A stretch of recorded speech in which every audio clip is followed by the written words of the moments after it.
shuttle. Read back, please. What's going on out there? That ship's off limits. No one's supposed to be on board until further instructions. Yes, we are. Affirmative. That's an impounded Imperial ship. What's your call sign, pilot? We have to go. It's Say something. Come on. Rogue? Rogue One. Rogue One? There is no Rogue One. Well, there is now. Rogue One. Pulling away. Pulling away.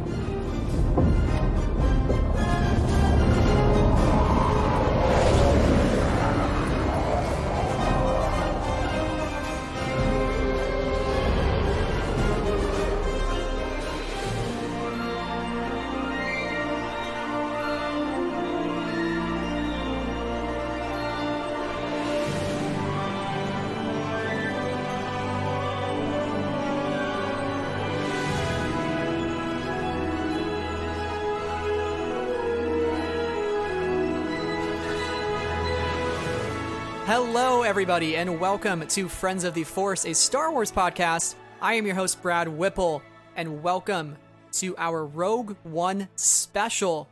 We are here today to chat about the first anthology film of the Star Wars franchise. It's been 4 years since December 16th, 2016. What a year it was for Star Wars. And joining me, as always, for this very special one-off episode to talk all things Rogue One exclusively, Sarah Haas. Sarah, welcome. I am so glad that after 6 months of me going, Brad, I think I'm ready to talk about Rogue One again. You finally are letting me talk about Rogue One again. We are. We're here to do it. Yes. You know, it's been a little bit of a Rogue One revival recently because we know the Andor series, officially titled Andor, is coming soon. I think it starts filming in 2021, March of 20. It's in production right now, right? Oh, you're right. Yes, Kenobi's 2021. It is currently in production. Whoa. What a time we are living in. More Diego Luna content. We love to see it. So what we wanted to do today was revisit Rogue One. For me, it is in one of my top 4. I think it's pretty close. It changes around every now and then, but Rogue One is definitely up there as one of my favorite Star Wars films of all time. And we're going to get more into why that is and why that is the case for you as well. Mm-hmm. I'm just so excited how today's episode is going to work. We're kind of splitting it into several different parts. So in part 1, we're going to be talking about our experiences with the film, the making of the film, as well as what was the reception around this film. Again, it was the first standalone film of Star Wars outside of the episodic saga. So there was just a lot riding on this film. In part 2, we're going to be talking about the film itself, things we loved about it, things we thought were on the verge of greatness, and just the ways that we are touched by this film still today. And then in part 3, we're going to talk about what Rogue One essentially is telling us, what we really see as its core message, and what that means for the future of these characters, especially, again, Cassian Andor considered. And finally, we are going to be chatting essentially with the Friends of the Force audience on what they all thought of the movie and what they think about it today. And we will be listening to listeners. Yes, very exciting stuff. So without further ado, let's get right into part 1. The pitch was so compelling that I immediately said, I think this could be great. I think it might actually be one of the best stories to start off the new standalone movies. It seemed to fit very much into the direction and some of the ideas that we'd been kicking around. And the fact that this sort of falls into the genre of a World War II type story, a heist movie. All right, Sarah, you got your time machine ready? Mm-hmm. Okay. Yeah. Turn back the clock to 2016, April of 2016. All right, I'm cranking it. I'm cranking the dial. We are in a post-Force Awakens world. Mm-hmm. Star Wars is back. It's better than ever. We are just crazed for Star Wars. And I believe Celebration is happening at this time. Mm-hmm. We get a Rogue One teaser trailer. I am half asleep. I wake up, I check my phone, I see a Rogue One trailers posted on the Star Wars page. I just click on it. I'm half asleep watching this whole thing, but it is just crazy. It is just a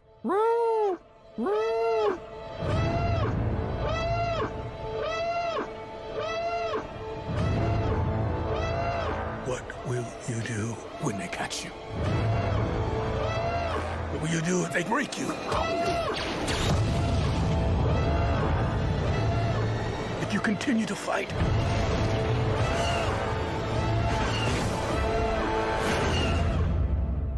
What will you become? It is a crazy time. I am like, what is going on? What are you thinking when this trailer drops? What are your impressions of Rogue One, having come off The Force Awakens, which was a high point for, I would say, the larger majority of pretty much everybody who's a Star Wars fan? It was, 10 years. Basically, Star Wars is back in full-blown effect. Yeah, for me, I don't think I have quite the memory of this trailer that you do. I know I watched this trailer and the subsequent trailers dozens of times. But for me, I didn't really get into the fandom, get into the community until a little bit later in the year. So I don't actually have a ton of memories about this initial trailer dropping. Like, I'm going to make myself sound like such a baby. I was about to graduate high school. I had a couple of other, really prom and other important things I was thinking about with regards to, my graduation and moving on and ending that chapter of my life. So I wasn't, in the Star Wars all day, 24/7 mindset quite yet. It hit around October, November, when I started reading canon novelizations, or canon books just in general, and started to get involved online. So for me, I don't quite have a memory of watching this trailer specifically, but I loved these trailers. They are exciting, even though a whole 46 shots from these trailers did not end up in the movie. They're exciting. They're fun. I love watching them back. And I love the fact that some of this trailer and the subsequent trailers truly gave us images and lines that are iconic to Rogue One, even though they weren't in Rogue One. Yes. Just one of my favorite things about Rogue One is the fact that it's so messy in that way, and I love it. This is a rebellion, isn't it? I rebel. rebel. Everybody quotes that, but it's never in the movie. You're so right. It is I have a pin. Sort of this conundrum of a film. I have a pin that says I rebel on it. Wow. Yeah. It was a pretty awesome time to be a Star Wars fan. It still is, of course, but just a different time. We had really The Force Awakens was such a high for everybody. I mean, you had Rey, Kylo Ren, Han Solo coming back into the mix, the Millennium Falcon. We are not even knowing anything about Episode 8. We don't even know what it's titled. And Rogue One is sort of our next stopping point on this journey. Yet it is it's revisiting a time period that is long before the sequel trilogy. It's something that is familiar and really rooted visually in the original trilogy language, but also it's going to be giving us something that's so new and unique, very diverse, especially that first cast photo that ever dropped for Rogue One, where it was all of them sitting in that room together. I was like, whoa, I want to know everything about every single person in this room. And to think about that first photo, it was just it's just so much was unknown. And there was also so much secrecy around Rogue One in general, I think, even dating back before The Force Awakens. I think at maybe Celebration the year before, they had shown some sort of teaser trailer with Obi-Wan talking over it, and there was sort of a beach planet, and you could see the Death Star sort of rising up, and then it said Rogue One or something like that. And I think that was the very first initial teaser trailer that never got released to the public. That was one of those had to be there sort of things. And I remember just hearing rumblings of this, trying to search it online, find it, never could. But I was really anticipating this film for such a long time. Yeah, I mean, I was really quite excited about it because I remember really enjoying The Force Awakens. I saw it 4 times, ended up seeing it 4 times. And, positive reactions. I was getting back into Star Wars and really enjoying it and engaging with it. And so I definitely was excited about it. And that's when I started, listening to Star Wars videos online and following kind of news and conversation around Star Wars as well. So 2016 was the year of me baby stepping into Star Wars fandom and Rogue One and like being excited about it, and then like diving headfirst in and not reading any other novels except for Star Wars novels for a solid year and a half. Or just making sure I was reading like a Star Wars book at all times for a year and a half. Like I, in like November, ended up diving in head first into. Yeah, because that was James Luceno's Catalyst. Yeah, that came out my later that year. first novel was Bloodline, and then I did Lost Stars, and I think Catalyst was third because I wanted to read it in the lead up to Rogue One, or right after it, right around there. And yes, Catalyst, recommend. It's interesting. Yeah, very good. It really is a perfect precursor to Rogue One, and you just spend a lot of time with Lyra, especially, and Galen. Not much of a POV for Jyn, that novel. Although if you want to get more of Jyn, go read Beth Revis's Rebel Rising, which is also a good novel. There was a lot of good supplementary material for Rogue One.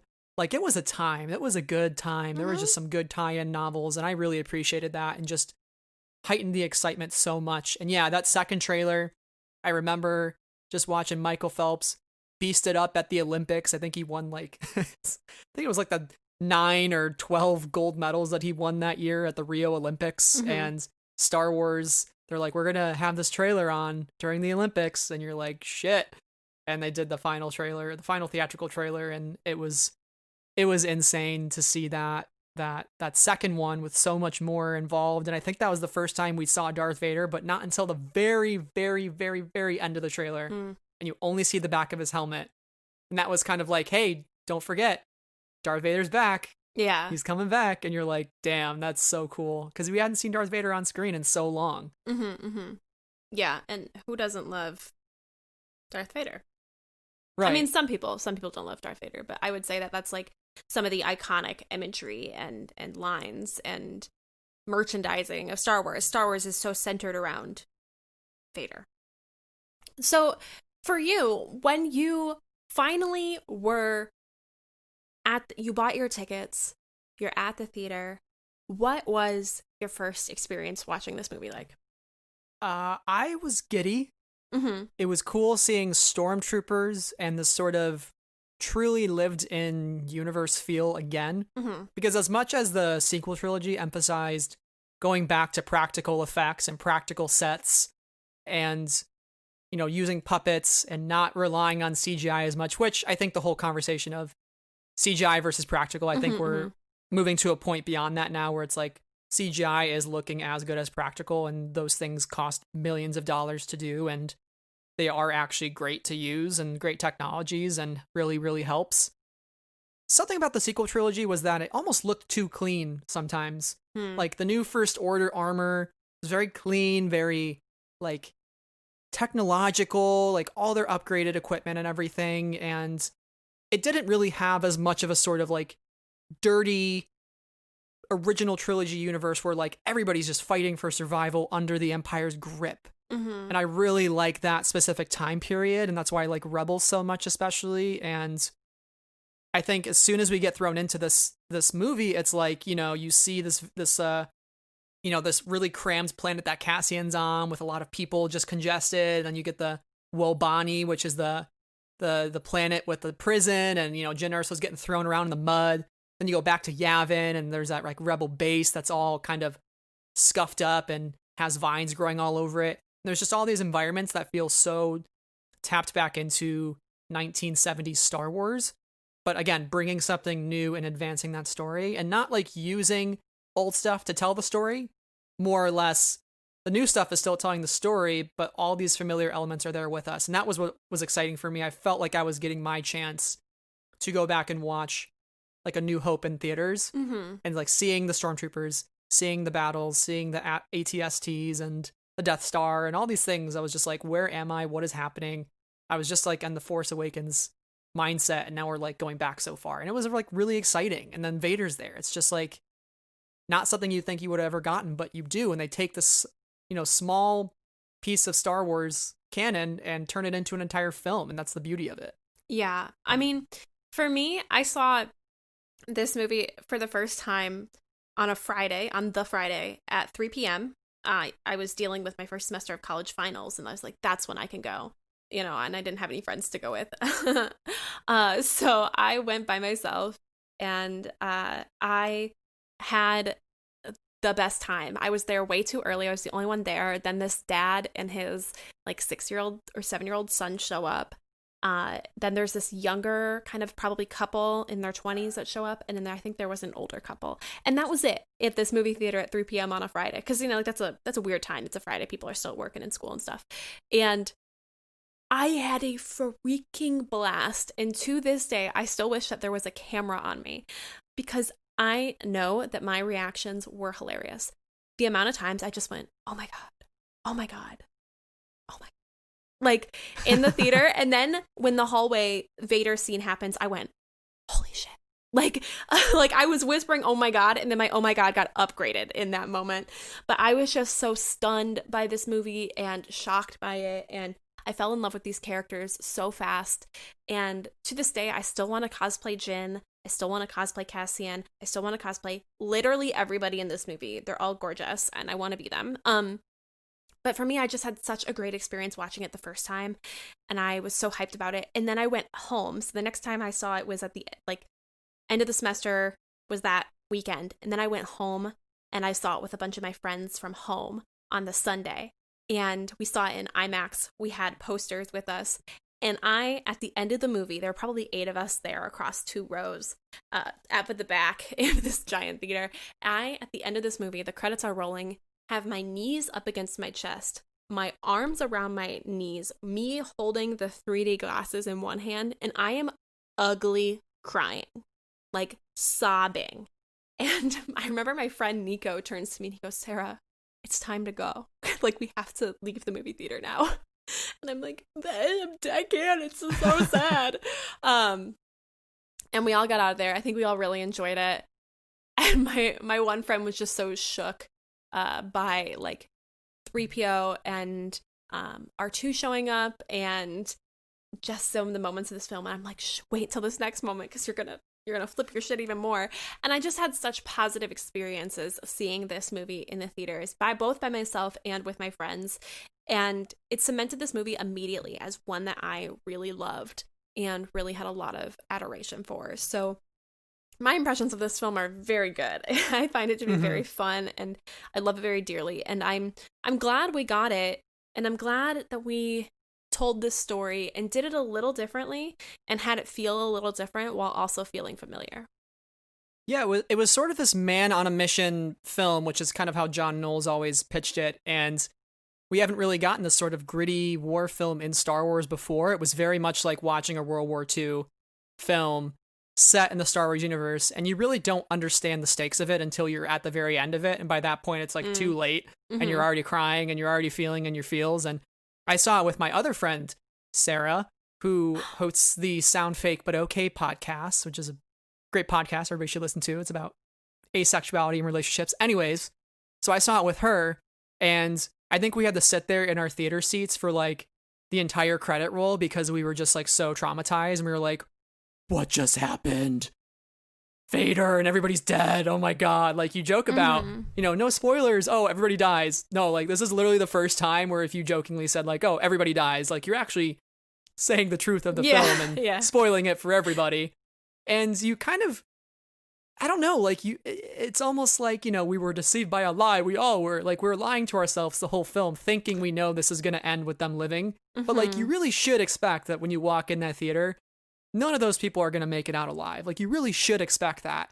And I think it was really when K2SO died at the end of the film, I was like, okay, nobody's making it out of this film. This is it.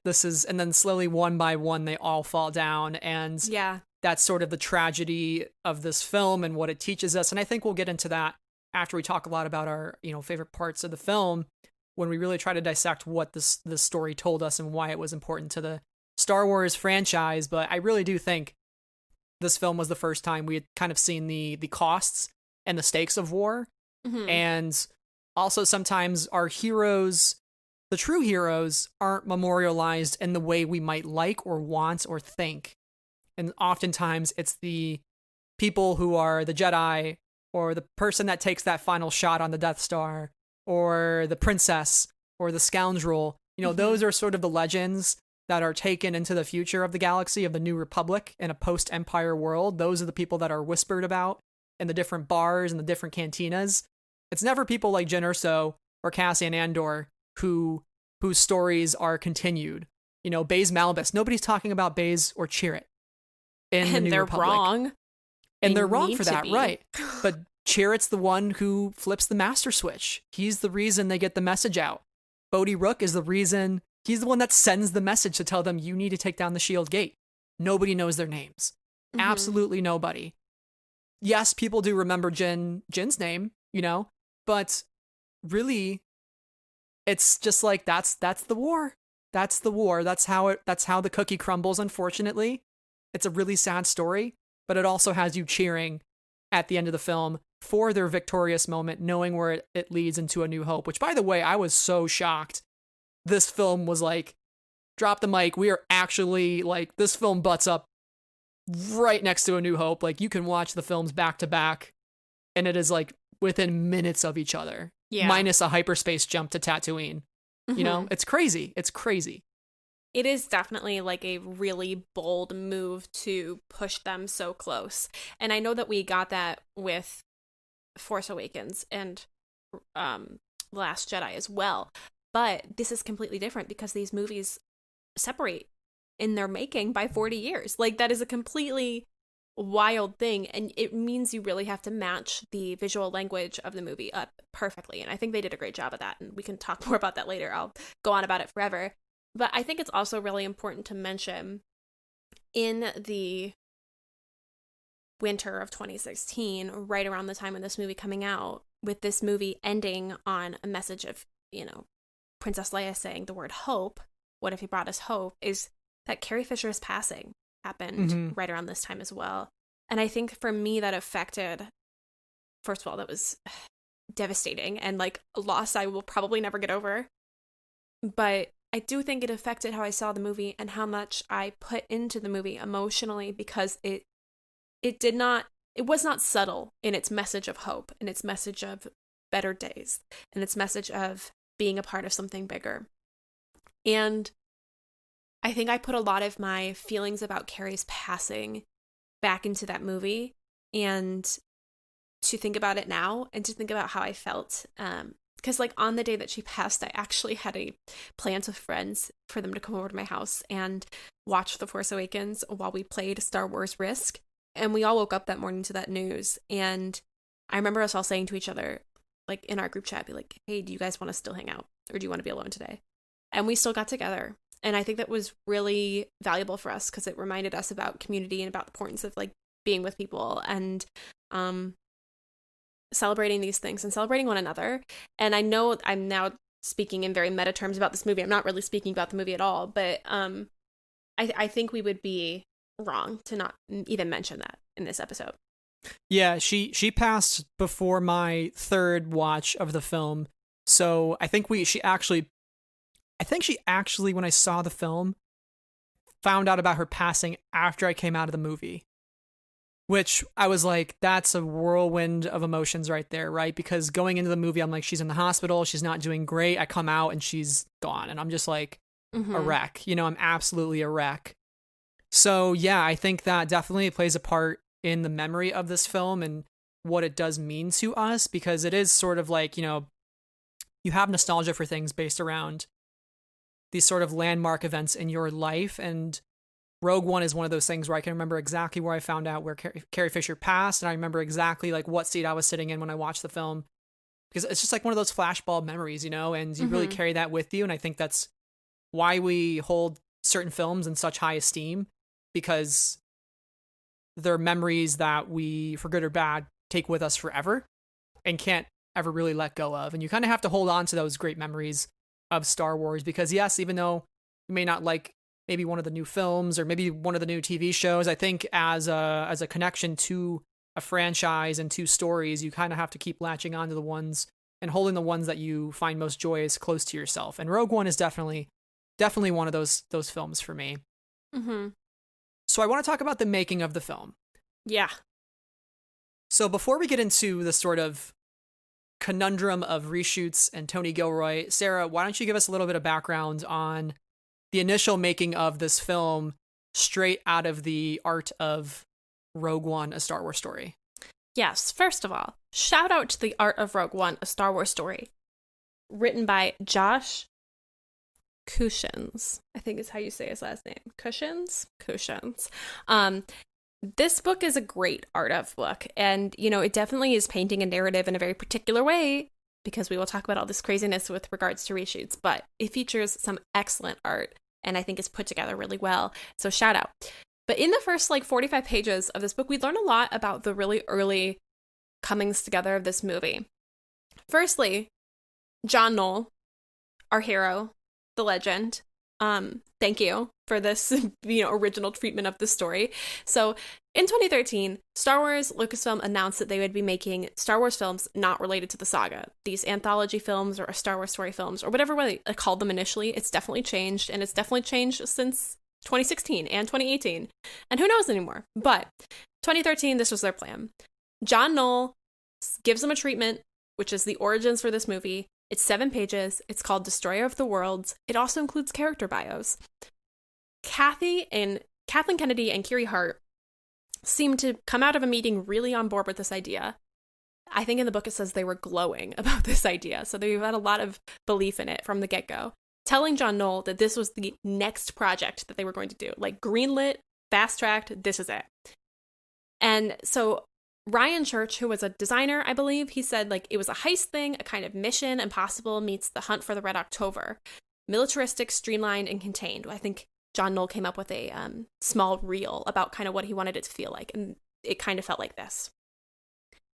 And John even pitched it as a low-budget movie using TFA sets just to prove that they could make this movie on a low budget if they really wanted to. Then, of course, The Force Awakens comes out. It's big. It's costly. It's bold. It starts this new thing. It makes a butt ton of money, $1 billion plus. And then they were like, you know what, we can make a bigger budget movie. Obviously, it didn't happen in that timeline because movies don't get made in 5 months, kinda. But they realized that they had a winner here and made this a much bigger movie than John Knoll initially pitched it as. So the original team that John Knoll pitched was Rebel Commando Jyn Erso, Rebel pilot Rhea Talla, Protocol droid K2SO, team members Dre Nevis and Jarrus Kestal, along with aliens Lunak and Senna. You can see Senna in the movie in Jedha. He's like the big white furry creature. Kind of looks I love him. Yeah, he kind of looks like he's in between He's a Wampa so and a Wookiee. That was one of the original designs for Senna. Also, Krennic was an Imperial spy who was on this team, kinda, and would report back information to Willix Kree, who was the guy that was on their heels the whole time. So later in development, Krennic and Willix switched names. Lunak and Senna were cut from this team. K2 was changed around in the fact that he wasn't quite a protocol droid anymore, but a different model of droid. And then Jyn changed the most. She was no longer the Rebel Commando. She was no longer the Sergeant Jyn Erso, but she became the emotional core of the story rather than it being a true ensemble piece where everybody gets a bit of the emotional core.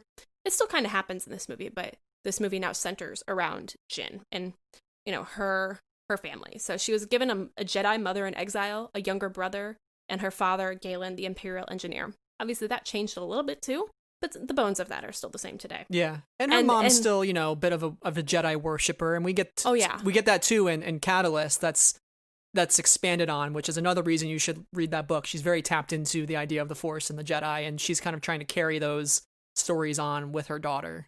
Yeah, and you can definitely see that in the moment where she gives Jyn the Kyber crystal. It's all very clearly there, even if she's perhaps not a Jedi in exile or hiding. Trust in the Force, Jyn. Yeah, and I think what's great is that we get pieces of that Force and how people follow the Force or worship the Force or believe in the Force outside of the Jedi with the Guardians of the Whills and Lyra. They're both giving us something a little different, and I appreciate that we ended up getting both of those. And I would say, too, by the end of the film, Jyn is a believer in the Force based on her experiences with the Guardians of the Whills, because when they're trying to go into the Shield Gate, and they're waiting for like the clearance, there's that one shot, very close-up shot of Jyn Erso gripping the kyber crystal inside the collar of her shirt. Mm-hmm. So right there, you can tell I'm trusting in the Force, just like my mother told me. I'm believing in it. And that's sort of the beautiful thing of this is a film without the true full-blown Force Jedi stuff, but you can see how ordinary people still believe in it as a religion. It's just great stuff. Anyways, continue. Yeah. I just wanted to make that a little aside before we got off the Jedi Mother idea. Yeah, and I mean, this is a movie that went through a lot of development with Gareth and John Knoll and the visual design team, concept artists, Doug Chang, Neil Scanlon, everybody you could think of making a Star Wars movie, was a part of it. Gary Whitta writing a screenplay treatment. And then everything changed when the Fire Nation attacked. And by Fire Nation, I mean reshoots. And everything really did change, because while I think Star Wars and Lucasfilm did a good job at saying, Gareth Edwards directed this movie. This is Gareth's movie. Our extras, Gareth is our director. That's not entirely the truth. Because I think right in June of 2016, right, Brad? Like Yes. that late in the game, they hired This is 6 Tony months Gilroy. before release. Yeah. Yeah, so when that happened, this was a pretty big bombshell thing because, again, we're 6 months out from release. We're like pretty much production's done, but they're going to reshoots. And I think this was really the first time we'd ever heard of something of this caliber.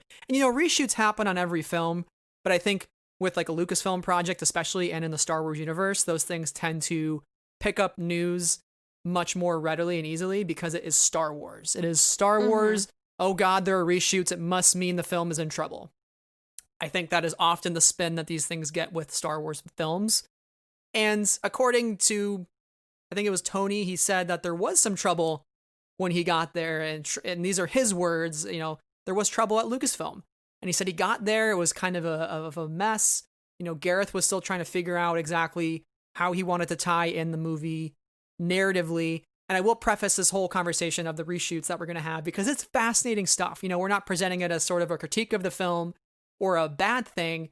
It's really just a fascinating case study in what makes this film so interestingly weird that like it ended up being one of my favorite movies despite all of the changes that happened in those final months.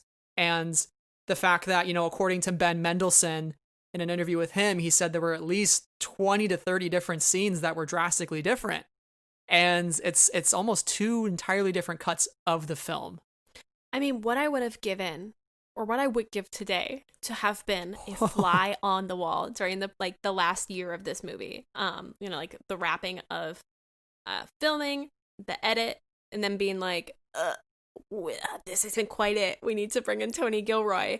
And that process of reshooting it and putting it together again, because we don't know what the other version looks like at the end of the day, or what the other versions, plural, look like.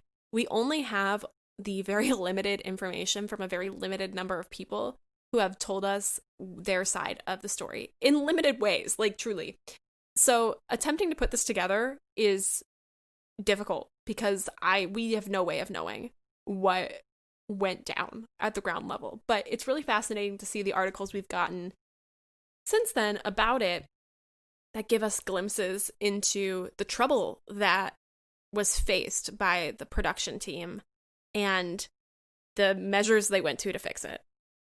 So I want to take a look at Tony Gilroy as a director. He is coming back to do the Cassian Andor series, but he doesn't consider himself a Star Wars fan. And that's sort of the interesting thing about this guy. He didn't see Rogue One as a Star Wars movie. He says it is a, quote, Battle of Britain, end quote, movie.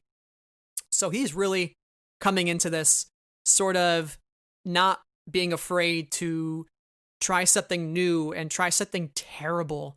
And terrible in a way that is tragic, not a terrible movie, just terrible circumstances that our heroes find themselves in. So some of the things that he added, according to his brother, John Gilroy, who is an editor on the film, who said that the whole story was reconceptualized. So initially, the story kind of started with that opening shot of young Jyn. We get the title card, and it goes right into the meeting with Mon Mothma. That is quite the jump. Mm-hmm. So they added in that opening scene with Cassian where he shoots his best friend Tivik, which I know you love. They added in Bodhi's introduction on Jeddah with Saw's rebels. They added Jin's prison escape to make sense of how she gets to Yavin 4. So really, these are all pretty essential story elements, because if you're just jumping straight into the Yavin 4 meeting room, it is going to be very, very confusing. You don't know who any of these people are, kind of what they're about, where they are from. And this is where we end up losing this is a rebellion, isn't it? I'm a rebel, or I rebel. That's where we lose that line, because I had to add in all of those things, and it kind of mishmashes that opening first act, and you lose some of those lines that we saw in the very first trailer. Mm-hmm. So it's all very, very interesting. Yeah, I think that it's important to bring up Gareth's quote on this. Quote, "When we did the pickup shots, Tony came in to write the screenplay for those scenes. And because we shot it documentary style and so much material, essentially, we ended up being a bit crunched for time. So we all dove in and did different things. Tony did some second unit on the pickup, and so did I. And we went from 600 visual effects to 1,600 visual effects.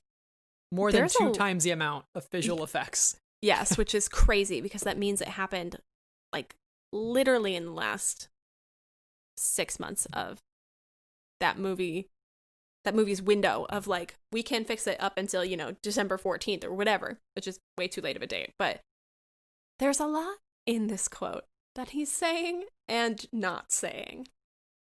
When we came to doing the pickup shoots, he's not calling them reshoots. He's saying that they're just pickup implies, like, oh, I just need him to turn slightly more to the right so he's getting the eye line, and not like, ooh, we need to craft another scene. But he is saying that Tony came in to write the screenplay for the scenes that we needed. And he does say, and it is mentioned in the extras and stuff, they shot it documentary style and did a lot of different things had a lot of different material. Ben Mendelsohn says this too. He said we would do the scenes 4 dramatically different ways. And so many of those scenes had many different completely opposite interpretations of one another. And so he said he did some second unit. I did some second unit, which also means that Tony did some first unit. There's a lot in here that is said and not said. And I think this is a very diplomatic statement, of course, but I think it gives us a window into the truth. Release the Gareth cut. I would love to see it. I would love to see it. Yeah. What I do want to say too is I think ultimately what Tony's contribution to the film ended up being was making us care about these characters. And that's kind of based off of some of his previous quotes as well. He has said one time, quote, "The purity for the characters, if it's not there to begin with, it just deteriorates and turns into an absolute mush," end quote. So what he's saying there is if you have all these really compelling characters and you end up making this sort of sacrifice at the end of the film, nobody's going to care if we don't invest in these characters. So a lot of what he was doing was, like you said, doing pickup shoots where you're adding small things here and there, changing the structure of scenes to really revolve around the emotion of the characters so that when we get to the end of the film, it hits much more different. And I want to talk about the end of the film. This is probably one of the biggest things for Rogue One that has changed. Again, juicy tea. So good. So in an Entertainment Weekly interview, they talked with Gary Whitta, who wrote the first draft of the film. Basically, Rogue One started as a survivor story. It started with, at the ending, they run off, they fly off Scarif. Leia shows up in her Alderaanian ship. They transfer plans ship to ship. Vader's flagship destroys Cassian and Jin's vessel and blows it up. But in that debris field, there is an escape pod with Jin and Cassian inside of it. They are alive. It is some Empire Strikes Back style stuff. But he said, quote, "The fact that we had to jump through so many hoops to keep them alive was the writing gods telling us that if they were meant to live, it wouldn't be this difficult," end quote. So ultimately, that is very, very early on. I don't know if those scenes were actually shot, although there are those scenes from the trailer of them running through the base with the plans, running on the beach with the plans. So there was some sort of scenes that were shot of them maybe escaping off the planet. That is the stuff I want to see. Like, that is really intriguing. But really, it seems like the biggest contribution of Tony Gilroy was to come in and create a tragic ending. And he realizes that, you know, when he got there, it was a very easy solution, very simple to solve. Everybody's going to die. It's a movie about sacrifice. That is what he ended up giving us. It's this thing where, even though Gary Whitta had said, you know, they were kind of afraid to explore that and what Disney might or might not let them do if it's too dark for a Star Wars movie, if it's not their brand, Kathleen Kennedy eventually gave the okay.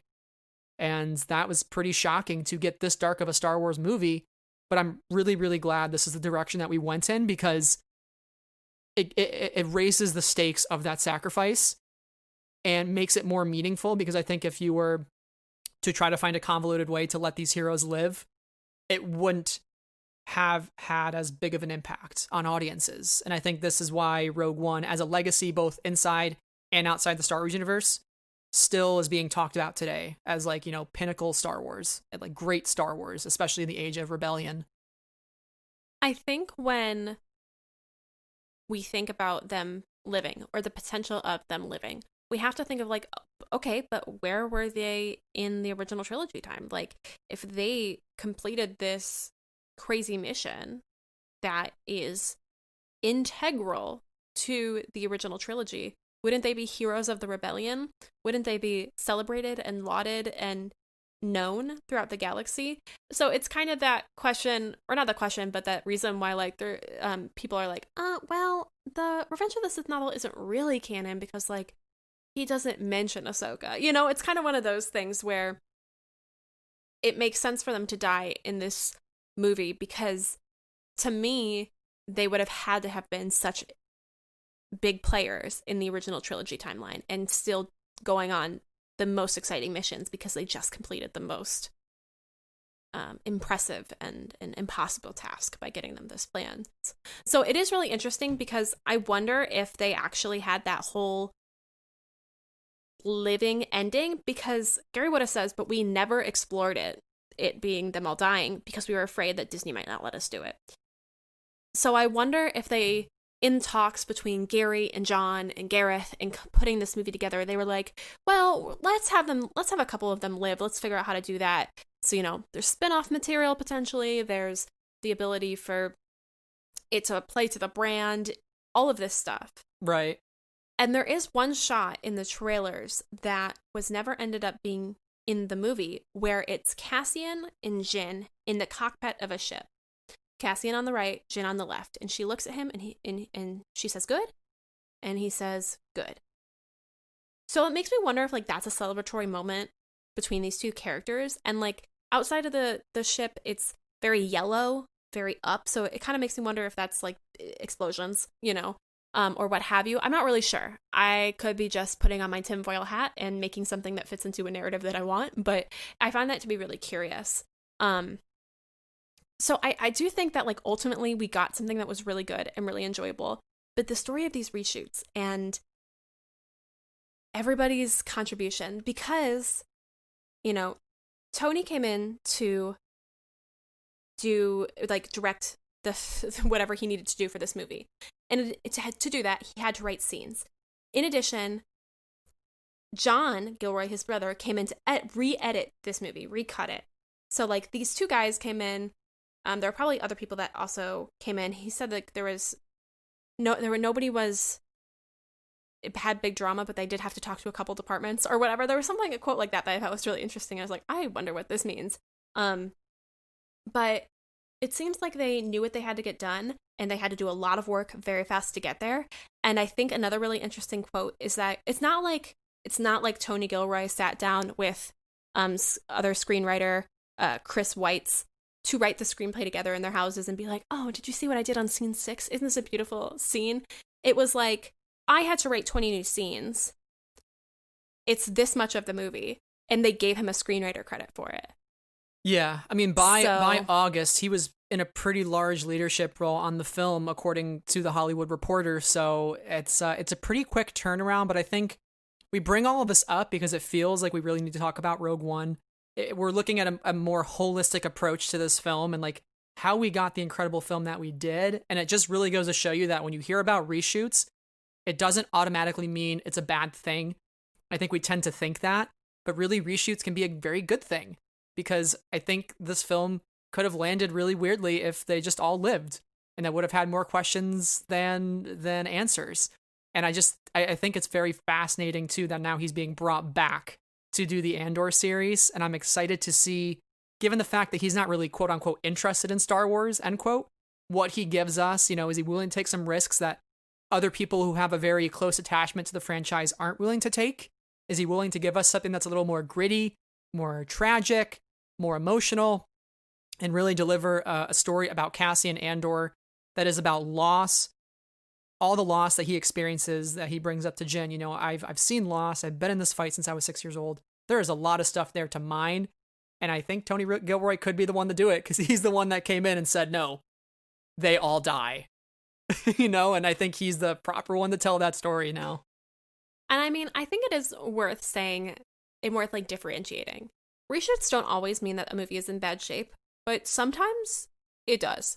And I do think that this movie was not in the shape that they wanted it to be in. And I think they were, I mean, clearly by bringing in somebody completely new to be like, you need to fix this, they felt that they were in a dire position, that they had to go to somebody totally outside of their production. And I'm not saying this to make a dig on Rogue One. Obviously, it all worked out in the end. Like, clearly, I think there's a difference between, like, somebody's brought in for reshoots because the movie is in a bad place. Doesn't mean that like reshoots are bad. I don't know. I think there's a distinction, because I do think that the movie, what they wanted out of it, was not happening after Gareth's cut of it in June or what have you. But the reshoots were good because it ultimately gave us a movie that was incredibly enjoyable and also makes me cry like a little baby. Yeah, when you hear reshoots, your first instinct should be, oh, that's curious. Shouldn't be reactionary, well, you know? I mean, unless you have other context clues around the film that would lead you to believe one way or the other. And I think at this point, with it being the first standalone film, we hadn't really heard much about reshoots on The Force Awakens. We weren't really hearing about reshoots on The Last Jedi. And so it was kind of one of those things that was alarming. And then, you know, the next summer, Phil Lord and Christopher Miller got fired from Solo. So there was kind of this weird thing with the anthology films, which, fun fact, it literally used to be called Star Wars Anthology, and there were supposed to be 3 films, including a Josh Trank Boba Fett film that was going to be released in 2017. They were supposed to be released in 2016, 2018, and 2020. So it was pretty crazy. It's pretty bonker stuff. But it's just one of those things where you kind of just had to take it as it was, wait to see what we got. And again, it really doesn't always necessarily mean bad or good. It's just you got to use the stuff you know and just be curious about it. But I wasn't ready to make any sort of judgment on the film until I saw it, and it ended up being exactly what I wanted it to be. Yeah, I think it's important to note that like every major film goes through some sort of reshoot process. They need to tweak an angle there. They need to add a scene here. Like, that is a normal process of these big blockbuster movies. But the reports coming out of this one were a little like, what's happening over there? Yeah. But that's, that is the nature of it. We are outsiders to it all. There are projects that lived and died at Lucasfilm that we will never know about because they lived and died at Lucasfilm. And that's not even in a negative way. Like, maybe just something didn't work out for them. But it's fascinating to think about what goes on behind the scenes and how many people, individuals, groups, departments, executives, like how many brains go into the making of this 2.5 hour movie that we get at the end of the day. The reception was incredible. This movie worldwide totaled over $1 billion at the box office. So putting that up against Force Awakens, Disney's already made back more than half of their initial $4 billion investment in Lucasfilm and the Star Wars franchise after just 2 films. And they would almost nearly, and that's not even including merchandise. So this was like a huge success from Disney shareholders' perspective, but also for film critics and audiences, it was 84%, 86% relatively speaking on Rotten Tomatoes. So, I mean, it really hit well with fans. And I think, some people, it seemed like the larger consensus was that it takes a little bit for the film to pick up and get some legs, but once you get into that third act, it is some of the best Star Wars you've ever seen in your life. It is just like pure, like back to the wall, fight for your life sort of stuff that is like visually stunning, emotionally incredibly like just takes your emotions and like puts it in a blender and spits you out of the movie theater, left to think with that for days. And that's kind of what this movie did to me, you know, and I saw it multiple times, and I continued to play the Battlefront Scarif DLC as well. And I was supposed to be studying for finals. I was just all in on Rogue One. It was crazy. But it was really just such a well-received film, I think. And yeah, it was like, just goes to show you, you know, see the film and make the opinion for yourself. And I think it ended up being everybody's favorite film, and it's been trending recently, and that's been great to see. And it's been 4 years, and I hope it trends every year because it deserves all the best things in the world. Yeah, and I think that the criticisms of it are super valid as well. You know, some people didn't love the end. Some people didn't love the clear references to the OT, like, you know, Honda Baba, and them running into them on Jeddah, or the Vader hallway scene. And I think those are all super valid as well. So the reception, while mostly positive, had some really valid and meaningful criticism in it as well, which is a part of the whole deal. And I think that there are still conversations to be had about all of that, and especially with recent events as well, or recent events within the saga, it makes some of these criticisms more interesting. So I appreciate what people who aren't all in, like you or I, also have to say about it, because it's a fascinating movie that bridges the old and the new in really interesting ways. And for some it hits, and for some it doesn't. Yeah. We really just want to champion it. That's kind of what we're here to do, and give voice to all of those who also champion it. So that is now going to lead us into part 2, where we talk about the things that we loved and the things that we think could have been improved, but still loved. And without further ado, let's get right into that. Saw Gerrera used to say, one fighter with a sharp stick, nothing left to lose, can take the day. They've no idea we're coming. They've no reason to expect us. If we can make it to the ground, we'll take the next chance. And the next. On and on until we win. Or the chances are spent. The Death Star plans are down there. Cassian, K2 and I will find them. We'll find a way to find them. Okay, Sarah. Yeah. So, we are introducing a new segment just for this episode called, Oh, It's Beautiful. Oh, it's beautiful. So we're going to talk about several things in the film that we thought were, in the words of director Krennic, beautiful. As beautiful as a Death Star blowing up an entire city full of citizens. Apparently that's what the Empire, you know, thinks as beauty. Quite terrifying, if you ask me. It's a bit yikes. It's a bit, yeah, it's the yikes for me, director Krennic. So I'm going to start with my first thing that I think is beautiful is the first anthology film in Star Wars. As I mentioned, these were originally dubbed Star Wars Anthology. There was even a logo for it. It's crazy there was indeed. To think how these standalone films changed from anthology to Star Wars story to completely axing the third, what was supposed to be the third film, a Boba Fett film. It is, honestly, the progression of these movies is crazy town. It's wild. I love it. So for me, what was beautiful is the success of this film to show that you can take a small thing, a sentence in an opening crawl of a film from 1977, turn it into a 2.5-hour film, expand it into something greater, give us something new, give us new characters, new story elements, while still being rooted in the things that are familiar, but not relying on the old things to tell the story. The old things are there, and it's the dressing on everything, but really the heart of the story is that story of sacrifice and the story of a rebel without a cause who finds a cause to die for. And that is sort of the beautiful thing. And yes, it has Vader in it. Yes, we go back to Mustafar, but Vader is not the purpose of the film, although they did market him quite a bit leading up to the film as like, oh, this is Vader's return. And that was one of the things I was actually surprised by, that he was not in the film more. But then after I got out, I was like, no, that was perfectly balanced, because you see him once, and then you see him show up at the end of the film, and you're like, okay, he's there. And then he has this big hallway scene, and you're like, holy shit, that was really intense. I'm really glad I barely got any Vader, because that was more than enough Vader in like 35 seconds that I really needed. And I'm like, oh my God, we have never seen him go off like that on any Rebels. And I feel bad for those guys in the hallway.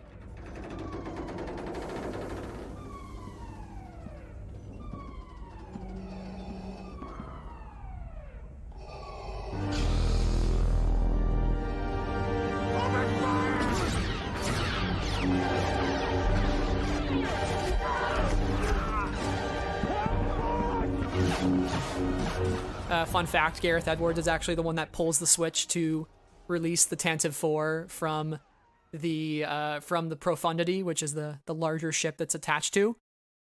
But I really do think that, you know, this was just so cool to tell a story about the Death Star plans. You know, we've always wondered, Vader's line, you know, the Death Star plans were beamed to the ship by rebel spies. I want to know what happened to the plans they sent you. What does that mean? Who are the rebel spies? You know, it's so funny. Leia's like, this is a diplomatic ship. He's like, I literally just watched you jump to hyperspace. Don't even with me, Princess Leia. I just slaughtered like 35 people and watched you escape. You can't pull this with me. And I just think that's beautiful to me. It makes it very interesting, that whole line, you know, about how they got the plans and how when you watch A New Hope, it kind of seems like Leia's story kind of is valid. She's like, I'm on a diplomatic mission from Alderaan. We're out here at Tatooine, buddy boy. You know, like, it seems like she has something to say. It clearly is a cover, but it's not out of the realm of possibility. But the fact that she just jumped from the fight and he knows it makes it pretty funny in retrospect, in a way that, like, I don't think diminishes that opening scene of A New Hope.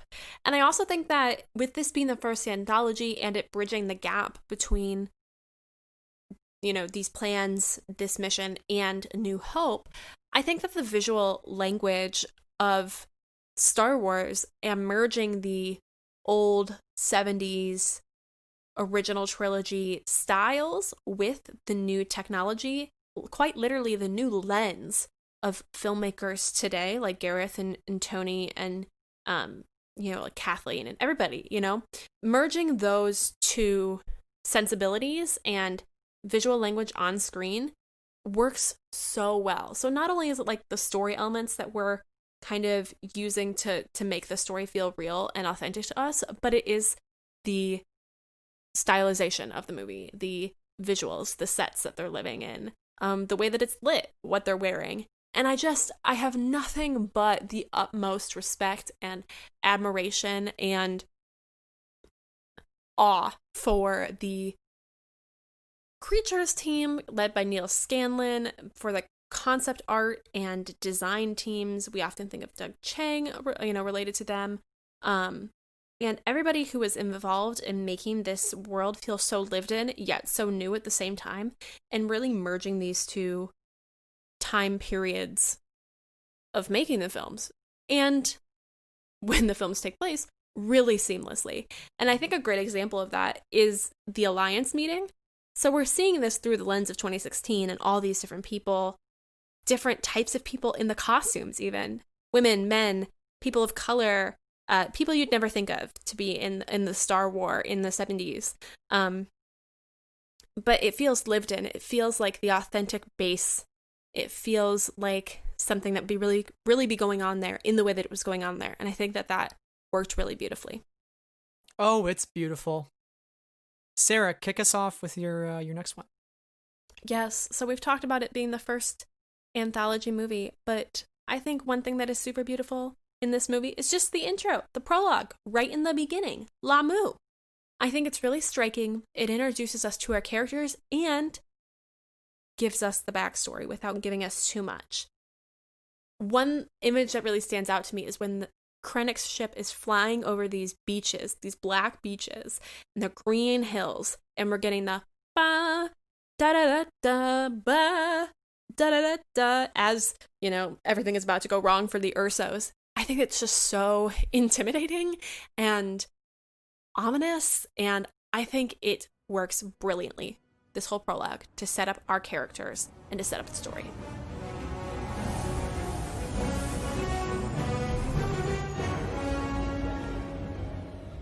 Jin, come here. Remember, whatever I do it to protect you. So you understand? I understand.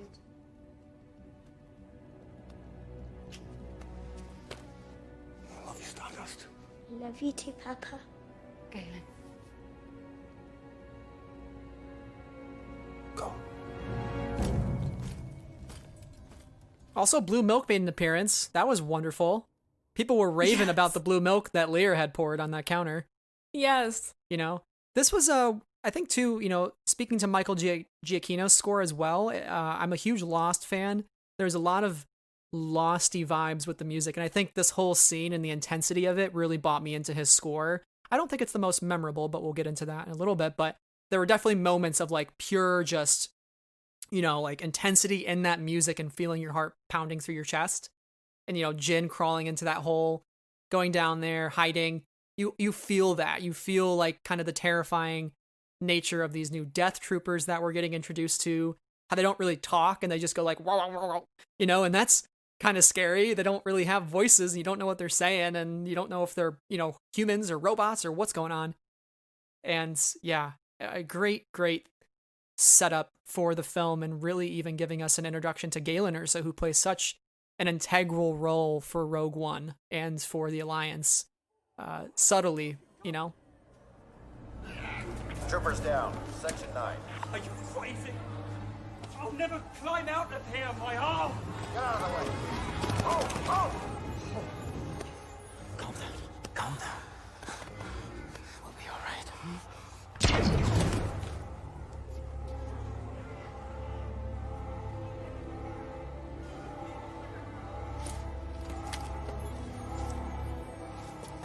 Another thing that I think is just exceptionally beautiful in this, in a really weird way, it's not really beautiful, but I really love what it does, is Cassian's intro. He shoots the informant Tivik and immediately cements himself as a morally gray character and somebody who is willing to do whatever he has to do for the mission. And you see his moment, his face, in the moments after he shoots Tivik. And he is shocked and upset. And I think that's important too, but it's not what you immediately take away from that scene when you first see it, because you're just so in shock that he's made this choice. But I think he realizes that the choices he makes are really difficult for him and weigh on him very heavily. And he tries to have this very hard exterior and he does what he has to do, but it doesn't not affect him, you know? Yeah. He's not a stone cold killer. Mm-hmm, exactly. And I feel like that's probably not the first choice he's had to make like that. I think we'll probably see how he gets to that sort of point in the Cassian series. I have to keep calling it Cassian series. It's called Andor now. I can't have to remember that. We're going to see that in Andor. It's like the Han Solo movie versus like Solo, a Star Wars story. I did that forever. So we're going to see that in Andor. And that's the thing I'm most intrigued about is like, how does he get to this point where he is willing to basically do anything for the cause? And I think by the end of Rogue One, he realizes that, like, you know, doing anything can also sometimes fit outside the confines of the orders that he's given, right?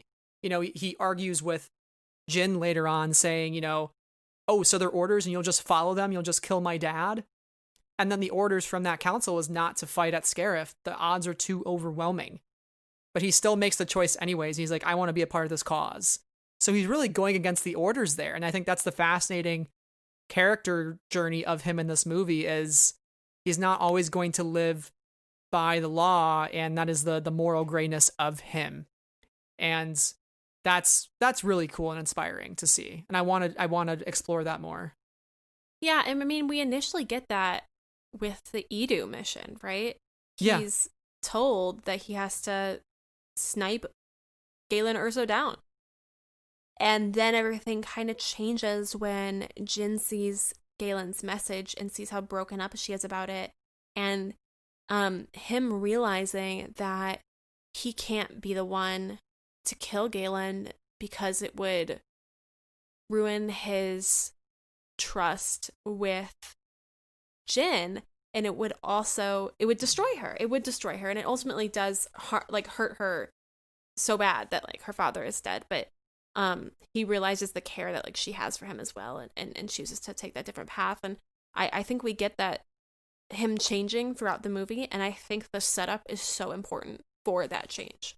Yeah, and there's a bit of hesitancy too when he's aiming that rifle at Galen. It's almost like he wants to know, like, what is he doing? Maybe I don't have to take this shot. Maybe I can let him live. Mm-hmm. Maybe I can let somebody else make that choice for me, because I don't know if I'm actually prepared to do this. And again, you see that conflict, and there's a quote from Chirrut when they're being held prisoner by Saw Gerrera. Chirrut tells him, "There is more than one sort of prison, Captain. I sense that you carry yours wherever you go." So obviously that's alluding to a prison of the mind. And I think Cassian, throughout the choices that he's made in his life, sort of feels imprisoned within himself. Like he is sort of doing things that go against what was formerly his moral compass, but he's had to do in the name of the rebellion. He hasn't had the luxury of choosing when and where he wants to fight for a cause, because it's the only cause he's ever known. He's been in this fight since he was 6. I want to see what that looks like. Did he lose his entire family? Did he lose his sister? He really hasn't had a choice, and his whole life has been spent fighting, and he doesn't want to live like that, but he has to. That's the prison. He's given these circumstances in his entire life, and he really can't get out of them. Not until the end. Not until he's freed from his pain through his own death. That is tragedy, and we're going to talk about that in just a second. I lied. I learned to lie. I played the part of a beaten man resigned to the sanctuary of his work. I made myself indispensable, and all the while, I laid the groundwork for my revenge. We call it the Death Star. There is no better name, and the day is coming soon when it will be unleashed. I've placed a weakness deep within the system, a flaw so small and powerful they will never find it. But Jin, if you're listening, my beloved, so much of my life has been wasted. I try to think of you only in the moments when I'm strong, because the pain of not having you with me, your mother, our family, the pain of that loss is so overwhelming I risk failing even now.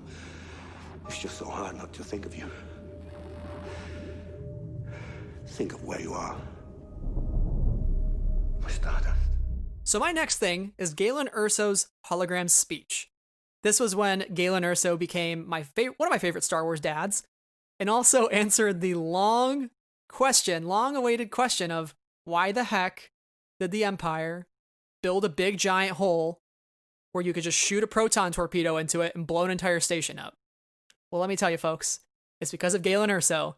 He plotted his revenge. He sat by quietly, did their dirty work, and he installed the Death Star's greatest weakness, fusion reactor, where you could shoot a thing in there and blow it all up and the whole system goes down. But his speech was pretty just stunning for me. If you watch it, you see the emotion that goes across Jyn Erso's face, but there's a lot of emotion for you as the viewer, him realizing that he hasn't spent his life the way he has wanted to either, just like Cassian. He's had to take time away from his family, his daughter, he's lost his wife. So he has been carrying this as a burden with him for so long. The idea that he's had to really hold that in and not let it affect his work, because even like the slightest mess up or the slightest weakness that could be perceived by the Empire and by Krennic could make everything for naught. All of his efforts wasted. And that is the worst tragedy of it all. And he's had to lie to himself to put on that persona of like, I am not a spy whatsoever. I'm not trying to plot anything. And that's really like the biggest gamble you could take. I mean, you see how on top of things the Empire is, and when they catch a whiff of something, especially somebody like Thrawn, fantastic stuff. Galen Erso, great Star Wars dad. What do you think of Galen Erso, Sarah? I love Galen Erso. Casting Mads Mikkelsen was inspired. Genius work. 10 out of 10. This speech to me it hurts so bad, but it also hurts so good. because you know that he is playing. I mean, the craziest thing about this all is he's playing the long game. He's been playing the long game. And the long game is like a decade and a half of his life, you know? And that is, or maybe 2 decades. That is a lot. And I feel that you could very easily lose the goal, lose the mission, lose what you have to do in that time, and just end up becoming the person you're pretending to be. And the fact that he stayed strong despite the circumstances for as long as he did, enough to complete his project in the way that he intended to, with the flaw, is incredible. But not only that, he was relying on Jin to be the one to see his message. He was relying on the fact that Jin was alive. He was relying on the fact that when she heard the word Stardust in, you know, on the mission file, that she would know that it was the one that related to her. Mm-hmm. Or it was the project that, you know, the file that they needed. And that's just all fascinating to me, because it's like, not only did he lose himself, he never lost hope in what the end goal would be. And it's devastating, because clearly he wanted to live a life with his family. He saw the errors of the Empire and said, I don't want to be a part of this. I can't contribute to this. And he made a calculation for himself that said, if I have to contribute this for the next 20 years, if I am part of the destruction now, hopefully somebody, my daughter, will take me up on this and believe me and finish this work herself. And like the audacity of that hope and the limitlessness of that hope is astounding. It's incredible. And also, gosh, Felicity Jones just absolutely murdering every one of us in the audience in her reaction to that scene. It's devastating. Drops to her knees. It is devastating. And it is a wonderful performance in that scene. Now, speaking of Galen Erso, the worst part of it all, Sarah, is that he worked his whole life to protect his daughter, and it's his own creation that ends up taking her life. Sad. What a tragedy. But not first without her sending the plans that she needs to, and likewise, her dad relying on her to hear her message. She is now relying on the rebels to hear their message. Do you think anybody is listening? Asks Cassian. I do. Someone's out there. So it's like she is kind of, it's like passing the baton from her dad to her, saying there is hope. We have found it. We have sent this message out. That is what we've given to the rebellion. We've given them the hope that they feel they didn't have in that meeting, and now they have it. And that leads me to my final, it's beautiful moment, which is Jin and Cassian's final moments in their life.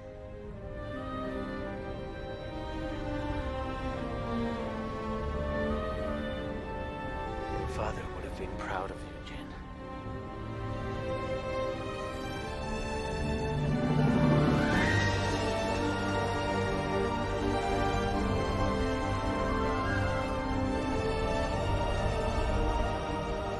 The rebel flagship is disabled, my lord, but has received transmissions from the surface.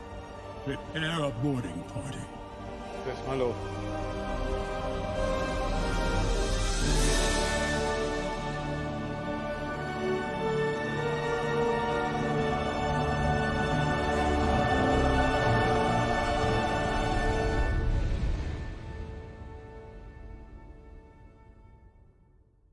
It is beautiful.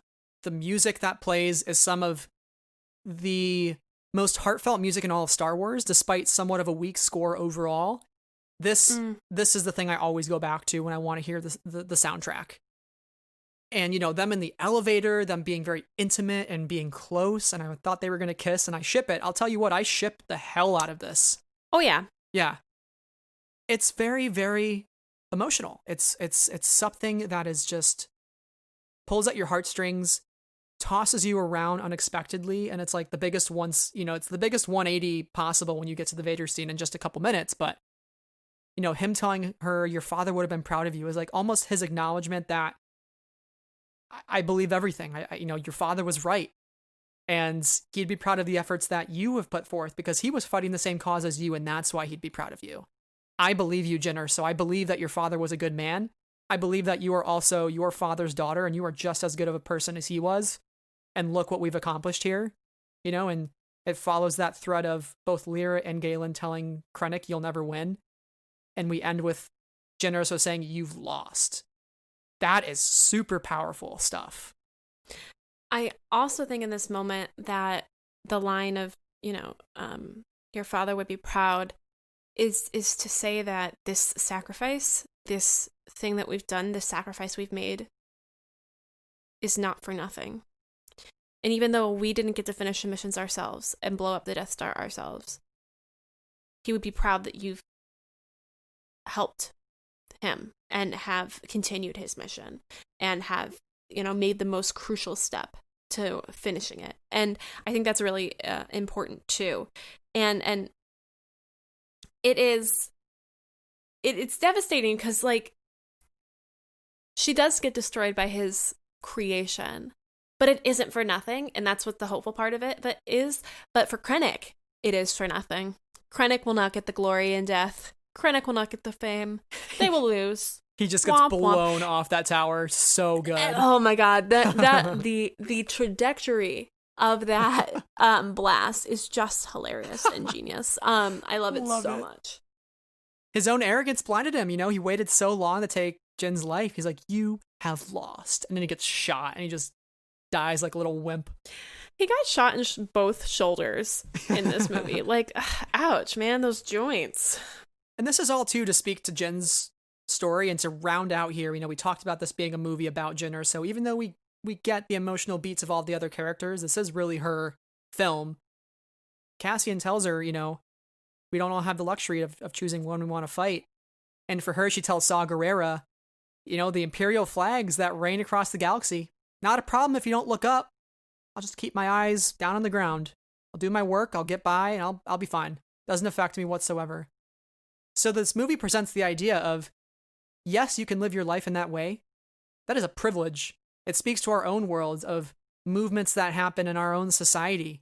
Do you want to be a part of something larger than yourself and make a difference in other people's lives and create a better world for future generations? Or do you want to live your life looking at the ground? Sure, you could do that.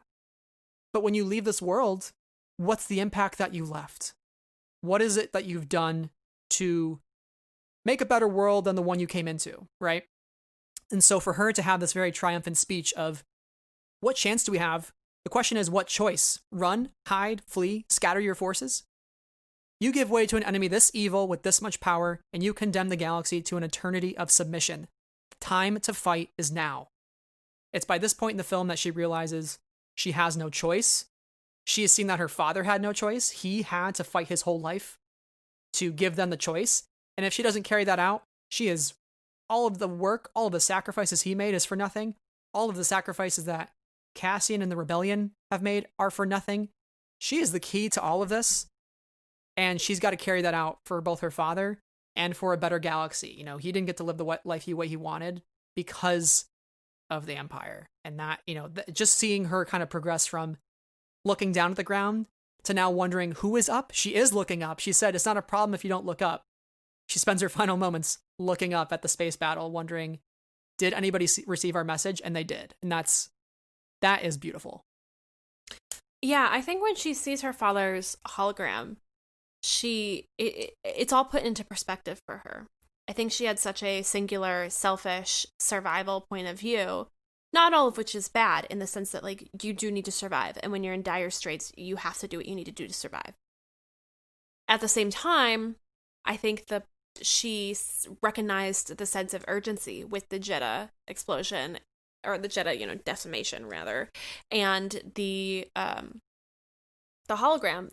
He spent so much of his life doing this work that for hope, on the basis of hope, that she would do a disservice to his honor to not carry that fight on, and everybody else would be damned if they didn't carry it on. So her urgency there is really interesting. And it's also really interesting to watch Mon Mothma's reactions in that scene, because Mon Mothma is a little defeated because she can tell that not everybody's going to agree, which means they can't do it. And then the moment they were like, Radis is gone, she's like, all right, let's go. Like, I know what we have to do. And so Mon Mothma is really interesting as a player in Jyn's journey in this moment, because she seems to be in support of her, even if the whole Alliance High Command, High Council, public, is not in that moment. They don't all sense the urgency that she senses.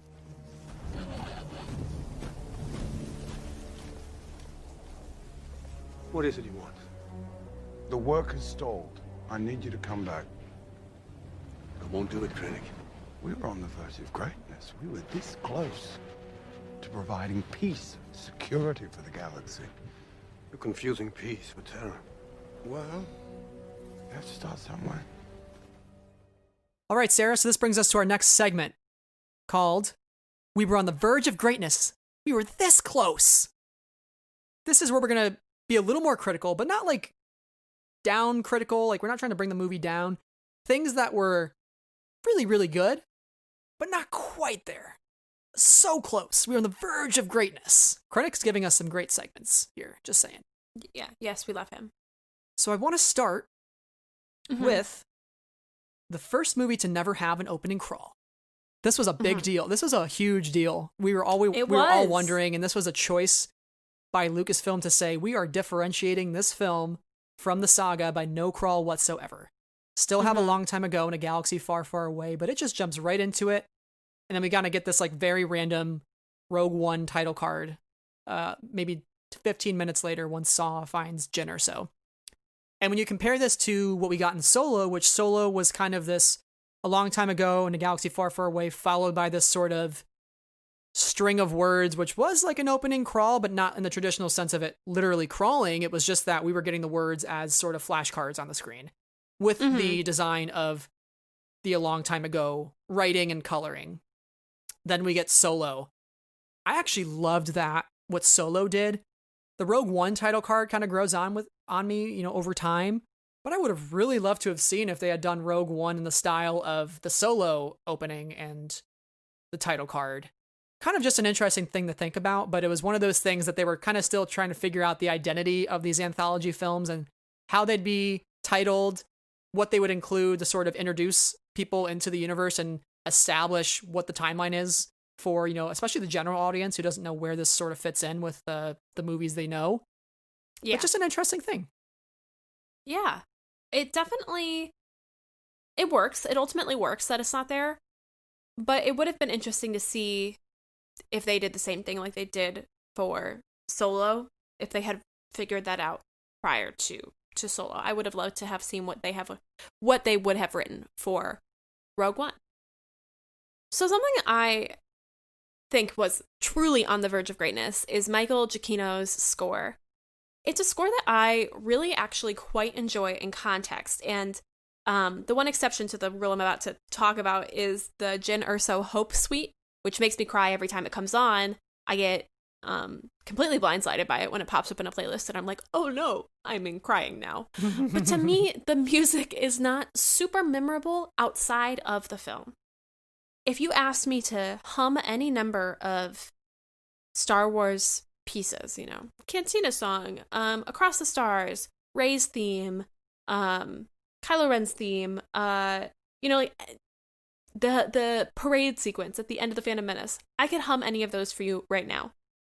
I could not, if you asked me to hum a Rogue One theme, I could do it in this moment because I've been engrossed in Rogue One for the past 24 hours. But if you could ask me on a regular day, I could not pick out the Rogue One theme for you. It is derivative of the original Star Wars theme. It feels very, similar, but it is different. But it exists essentially only within the context of the movie.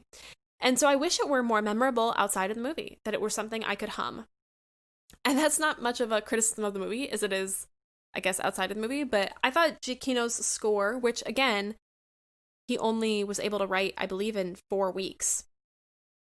After, I believe it was Alexander Desplat was no longer on the film. Yes, he was. About that. Yeah, he was originally supposed to be the composer. yeah, then whatever happened there meant he wasn't on it anymore. And, you know, Michael Giacchino came in, and he was on a really cramped time schedule to write it, and I think he did a good job for the time that he had, and I think he put out something that was really enjoyable to listen to within the context of the movie.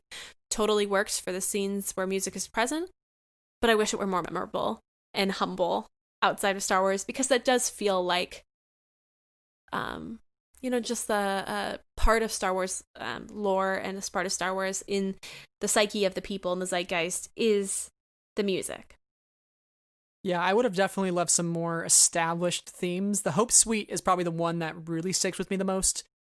And that is still a beautiful piece of music, like we said, you know, it's just like on the verge of greatness, but not quite there. We were just this close, you know, just even a couple of themes, you know, core themes would really, I think, bolster the score of this film.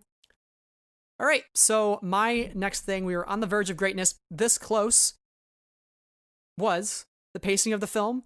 I think the first act of it is a little bit mishmashed, kind of can throw you around for a loop pretty rapidly. It's not really for me. Like, when I first saw it, I thought it was a little bit jarring, kind of how quickly we were jumping around to so many different planets, so many new characters that we were being introduced to, but knowing that a lot of those scenes were added as part of the reshoots makes sense in terms of why it felt a little bit jumbled right in the beginning. And I often think when people criticize this film, they harp on this so much. And I understand, I get that.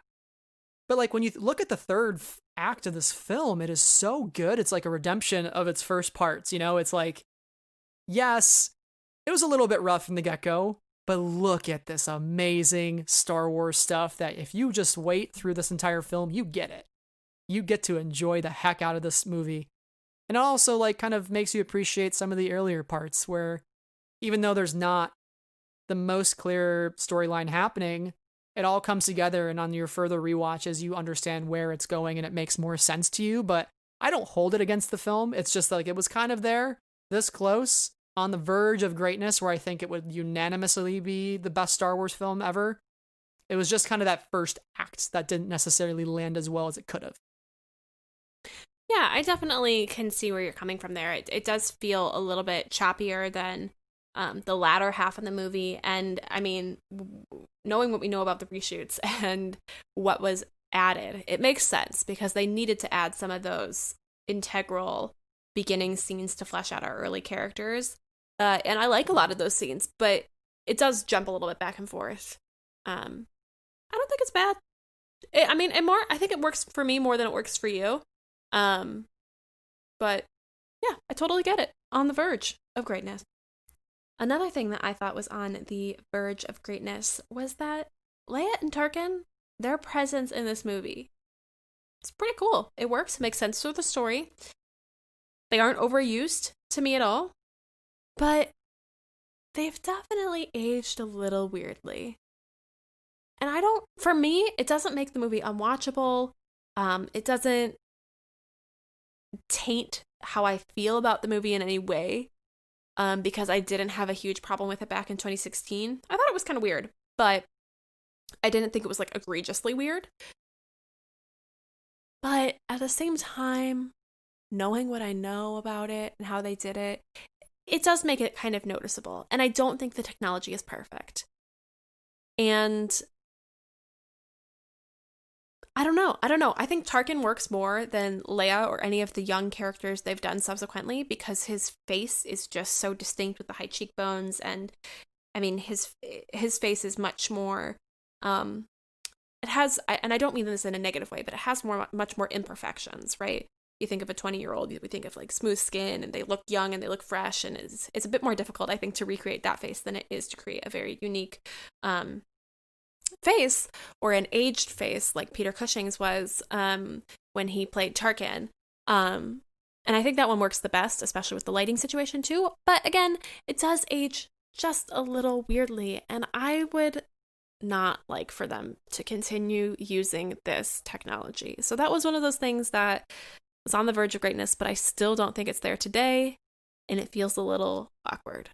And again, to credit where credit's due, these are not easy things to accomplish. Like, it's very easy for you and I to sit here and be like, oh, it didn't look the best. But also, like, people poured hundreds of hours into that to do that and pull it off.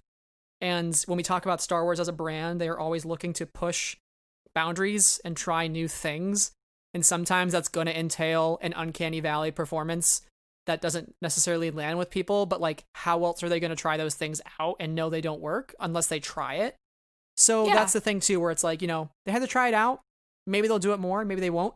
But kudos to that team for trying and somewhat, in my mind, succeeding and delivering Peter Cushing right before A New Hope. And, you know, canonically, and it lines up and the continuity is right there. So, yeah, absolutely.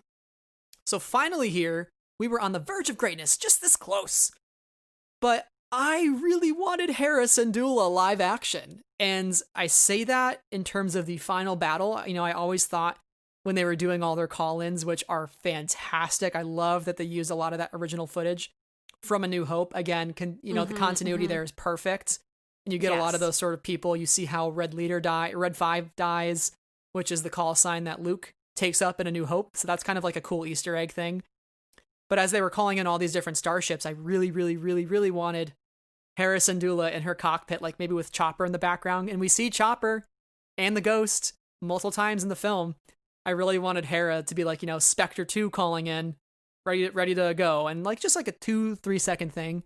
You know, it's I feel like it'd be very easy to do that. Again, I'm not on the production of these films and don't really know the challenging aspects of that, but it would have been like a really cool thing to do, to just like throw her in there and kind of just satisfy the Rebels fans even more. Cause this is like during the prime of Rebels. I think this was like right before season 3. So, and people were kind of wondering, is season 3 going to tie to Rogue One? What's that going to look like long-term for the series? Just would have been kind of a cool thing. But all in all, in terms of like, we were on the verge of greatness, we were pretty close. And having all these different inclusions was a very satisfying thing. You know, the Hammerhead Corvettes, that was an episode of Star Wars Rebels. So we learned that small episode of that series had galactic consequences. It's the reason they take down the Shield Gate and get the plans out, because of Star Wars Rebels. And it gave so much legitimacy to the animated series to say, like, you want to know how they got those ships? There's an episode for that. You know, and that was a pretty cool payoff. You know, nothing's ever filler. Again, that small episode with the Hammerheads ends up being the reason the rebellion takes down the Death Star, and that's pretty cool. Yeah, definitely. And I think this was really fun for Rebels fans who were like, oh my God, was that the Ghost? And then the conversation of like, oh my gosh, is the last season of Rebels going to end with them at the Battle of Scarif? And then that was a whole conversation that became a really interesting inclusion, or just, conversation around Rebels. Oh, I forgot about that discourse. Yeah, that was a whole thing. And it was interesting to see how Rebels ended up ending. I don't think I was as adamant or remain as adamant about wanting Hera in the movie and live action. I think we get like the call sign, or her saying like, General Syndulla, please report to the war room. Yep. Yeah, that, and then we get the Ghost. So I think that's like really valuable inclusions, even though they're small. My thing that I would have wanted is more Bodhi for the people. I think Bodhi just deserved more love, more screen time, more merchandise.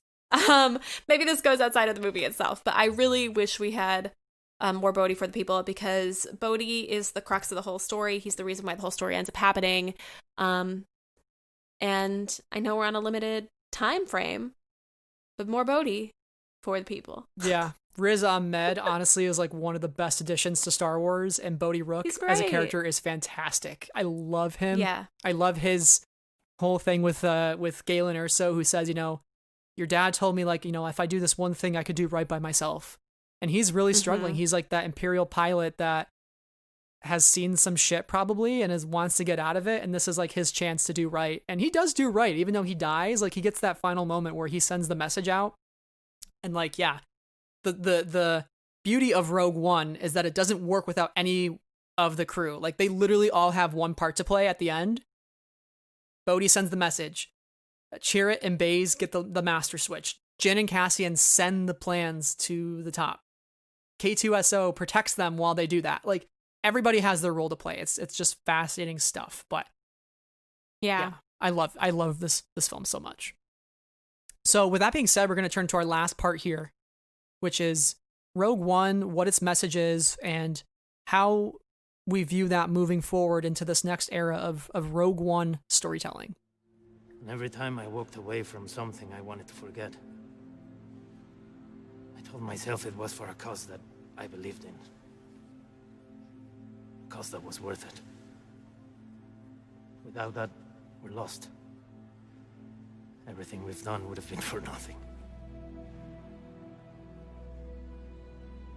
I couldn't face myself if I gave up now. None of us could.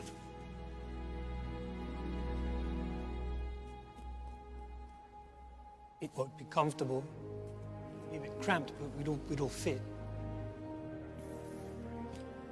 We can go. Hey, you're up. Grab anything that's not Nathan. Go, go, go! Jin, I'll be there for you. Cassian said I had to.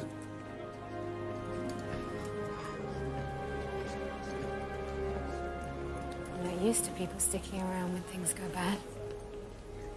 Welcome home. So I want to start with a quote from Gareth Edwards about the film. And this is from Entertainment Weekly.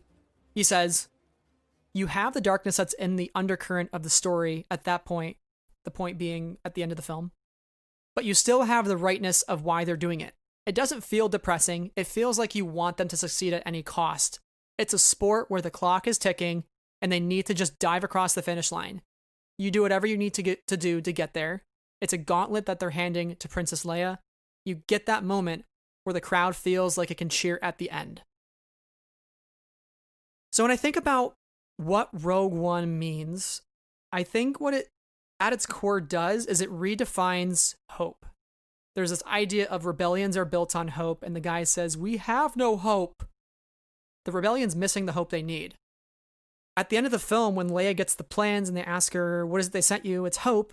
And you go to another movie that's right after this, is called A New Hope. And you think in the context of 1977, A New Hope clearly means Luke Skywalker. That's the definition of it. You know, that's how we are meant to interpret it.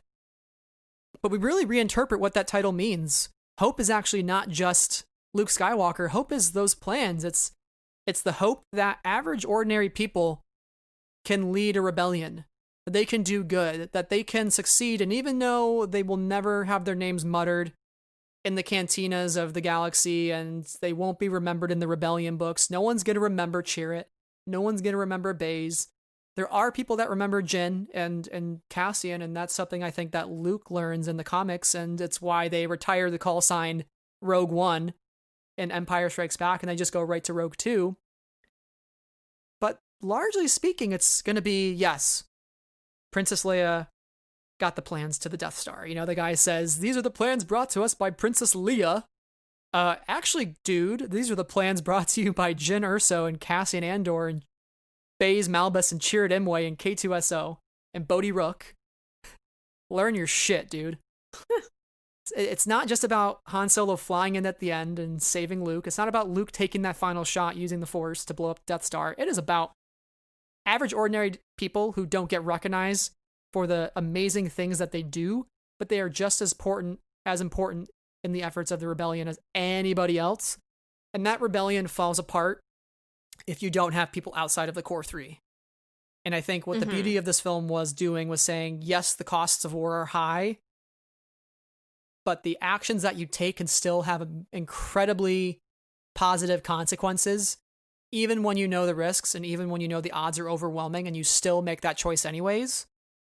It won't always be for naught. It won't always be wasted. You just got to take the chance sometimes, and they don't, you know, Cassian and Jyn die not knowing if what they did is going to have any sort of impact, but they do it anyways, and that's sort of the beauty of Rogue One. Yeah, and they take on this mission as pieces of the machine and not heroes of the rebellion.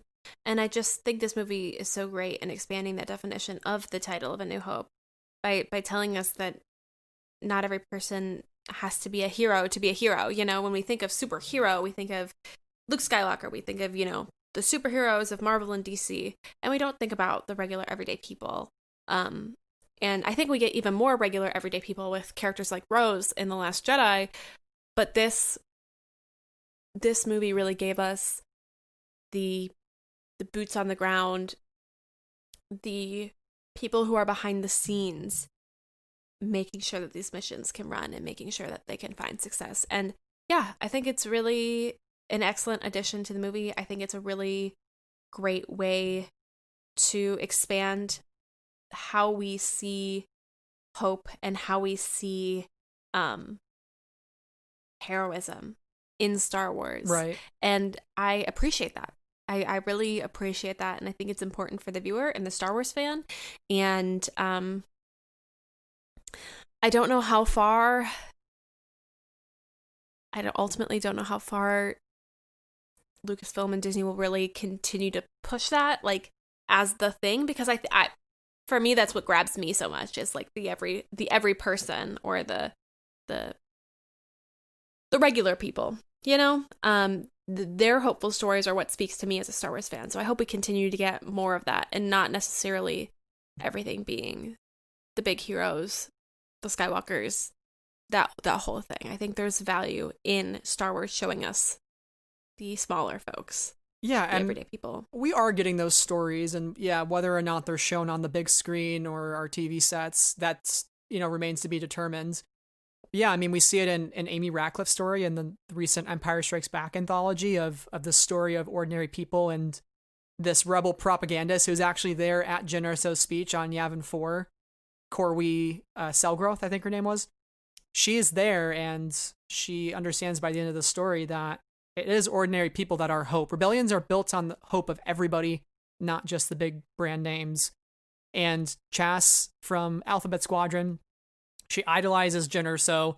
She wants to go out in a fiery spit of death and, you know, guns blazing. But I think in that series of books, she's starting to learn that Jyn's sacrifice wasn't just because she went out in a fit of glory. It's because she believed in a cause, and the cause ended up killing her. It wasn't the death itself that cemented her as a legend. It was her actions. And I think that character of Chas will continue to learn that. It's your actions, not the way you go out, that matters. But very inspiring stuff. And I think Rogue One is kind of the linchpin of the entire saga and why things turn out the way they do. And it's quite incredible that we did get this story, because you go into it thinking, oh, this isn't going to have the Jedi in it. Oh, there's not going to be any Force users. How is it going to be Star Wars?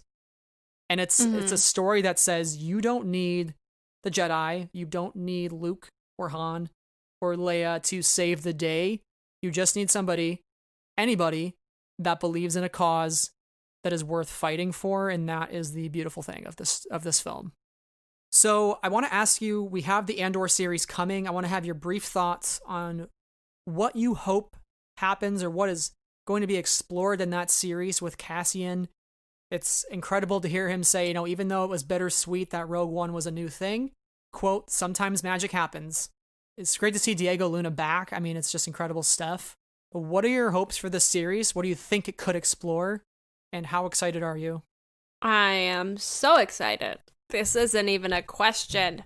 I am thrilled. I am so excited. I have been shouting off the rooftops about my love for Cassian Andor since the movie came out. I wanted more material with him. I initially was like, give me the Cassian book. Who's writing the Cassian book? When am I getting the Cassian backstory book? I need it. Series of books. All the books. Yes. And now we're getting it in a TV show, which is fascinating. Interesting. Perhaps a little scarier than the books, because I pretty much trust the books implicitly, but this TV shows they're a little bit more unknown for me. But I'm hoping that we, as I said in our, Disney Investor Day episode, I hope that we don't get a Cassian that is any better of a person than the one we get in the beginning of Rogue One. And I hope we see the weight that he has to carry and the choices that he has to make throughout the series. I hope, in the worst way, I hope we see tragedy that hurts him. I guess the theme here is I I guess I just want my characters to be in pain. Star Wars is tragedy. The Sky Talkers were right. Which is terrible. But because I was saying that for Kenobi too. I want to see him in grief. Yeah, for Cassian, I want to see this as a really exciting spy thriller. I don't want it to be like a Star Wars show about a spy. I want it to be a spy thriller set in a Star Wars universe, or like that just happens to be in a Star Wars universe. I want it to be its own thing, and I'm hoping for all those things. I think with Tony Gilroy at the helm, it prevents a really interesting like melding of the minds, because we know that Tony Gilroy isn't like a Star Wars capital F fan, and that's okay. That's probably good. So we'll see. I'm looking forward to it. I hope that we get some awesome women characters. We definitely are. There's more women cast right now than men in the show. Yeah, I just don't want them all to die. And I feel like Cassian's sister, if like that person that they cast is presumably Cassian's sister, is probably gonna die, and that's gonna make me sad. Fair. Yeah. And like that sucks. But we think is Cassian's sister. I don't know if we know that, but I think there will be a very interesting balance between like current day Cassian and past Cassian. I think we're going to get a lot of different flashbacks, current day things that really show us who he used to be and who he is now. At least that's my expectation of the series. If it's not that, I really don't care. I just want a good story. But a couple things I'd be interested to see pop up is definitely Bail Organa. I think he's probably inevitable to show up. I think they haven't announced him because it's one of those things that is obvious, but just, leave one extra little surprise. I think that's fine. But it would be the biggest miss if they didn't have Bail Organa in the show, let me tell you. Agree. I also hope that we learn more about the Fulcrum program. I don't think that's going to be the biggest focus of the show, but also you can't have a spy show about an agent who goes by Fulcrum without giving us background on Fulcrum and what that means and why it's named that. Mm-hmm. So I would expect us to get quite a bit of exposition there of what Fulcrum is and why the rebellion uses it, which would then lead me to say we're probably going to maybe they have the sort of orientation for Fulcrums. Or if you see Agent Kallus show up, I think Kallus would be a really great addition to the show, and to just bring in another Rebels character, because we haven't really gotten that many Rebels characters in live action. So I would be interested to see, does Cassian interact with other Fulcrum agents? And what does that look like? And who are they? And some of these new characters that are getting cast could be a part of the Fulcrum, group. And I'm excited to learn more about that and what that looks like. I don't really want Ahsoka to show up. Maybe if she's mentioned by name as being another Fulcrum or something. But I think you have to learn more about the other people who are a part of that. But I do want to learn also more about Tivik. Give some more weight to the moment he shoots Tivik in Rogue One, if we know that they have this very important friendship and backstory. Even just a couple moments throughout the series, that'll make it more traumatizing. But we're going to get 12 episodes of Andor. Very, very exciting stuff, and I'm excited for Tony Gilroy to tell his spy story. So with that being said, we're going to close up here with thoughts from our listeners on why they love Rogue One. We asked you all to give us your thoughts, send us your messages, whether by audio or by Twitter. So without further ado, let's hear our first message from Twitter user Real Lune. Hey, Friends of the Force fans. Happy 4-year anniversary of Rogue One. Rogue One is one of my favorite films. A huge thank you to the genius mastermind that is John Knoll for giving us, Star Wars fans and cinema fans alike, a layered, rich, and complex story to chew on. We all knew it was going to end bad for these characters, and somehow I enjoy the ride multiple times, despite the outcome. I love that John Knoll gave us a strong female action heroine with Jyn Erso. I love the unique account of the rebellion given to us in Rogue One. We're able to grasp just how much skin in the game these rebels have in their fight against the Empire. I love that Knoll gave us such a convincing and realistic portrayal of imperfect characters like Cassian, Andor, and Saw Gerrera. I love the utter visceral sense of scale during the ground assault on Scarif. Knoll's employment of virtual reality brings us a more intimate relationship with the danger that's facing these rebels, and an amazing handheld documentary-style live-action movie. And lastly, I love the fact that Alan Tudyk was smartly given the freedom to improv most of his best lines. Tudyk is a gifted and genuinely hilarious actor, and we all adore K2SO because of his hard work. My bottom line for Rogue One, amazing story, engaging cinematography, great music, and brilliant casting. May the Force be with you. So thank you for that. That was awesome. You brought up a lot of excellent points. One thing I do want to note too, Sarah, is the virtual reality. I know this was kind of the early days of the volume, I think, when they were using a lot of those wraparound LED screens to get the feel of hyperspace, and that was some pretty revolutionary technology for Rogue One. But also, yeah, Alan Tudyk, shout out. I don't think we talked enough about K2SO here, but yeah, he was one of the best, sassiest droids that we've ever been given in Star Wars, and I'm so glad we got his performance. He's just such a nice guy. I hope he shows up again in Cassian or in Andor, and I'm really glad we got those performances. Yeah, gosh, you should have done this whole conversation instead of us. I mean, that could have been a 2-hour podcast right there. I thank you so much for sending that in. I really appreciate you bringing up K2, which is something we totally missed. I agree that they gave Alec Tudyk the space to improv his best lines, which are some of the most funniest and exciting lines in the movie. So yeah, awesome stuff. And the virtual reality as well with the third act. If you recall, they gave like Gareth, I guess, this whole thing where he could fly around in the virtual reality of the third act and find really interesting angles with this kind of like iPad he had that he was able to move around like a camera. Yeah. Yeah. Also the Maldives, they shot on location. Excellent stuff. And I do want to shout out one of K2's funniest lines as well, where he comes in and throws the grenade and he's like, a lot of noise for two people trying to blend in. Truly, truly iconic. Yes. So our next message is from Jaina. So I'm going to turn it right over to Jaina. Rogue One has definitely become my favorite Star Wars film. It gave us a character who was just an ordinary guy who saw what was right and saw what was wrong and followed his heart. And that's Bodhi Rook. He doesn't get enough credit, but he definitely deserves it. And I can say the friends that I've made from being such a fan of Bodhi Rook are friends for life. And Rogue One to me is about family, and they've definitely become my family too. Oh, I love that. Bodhi Rook stands. Let's go. Get in. Get in, folks.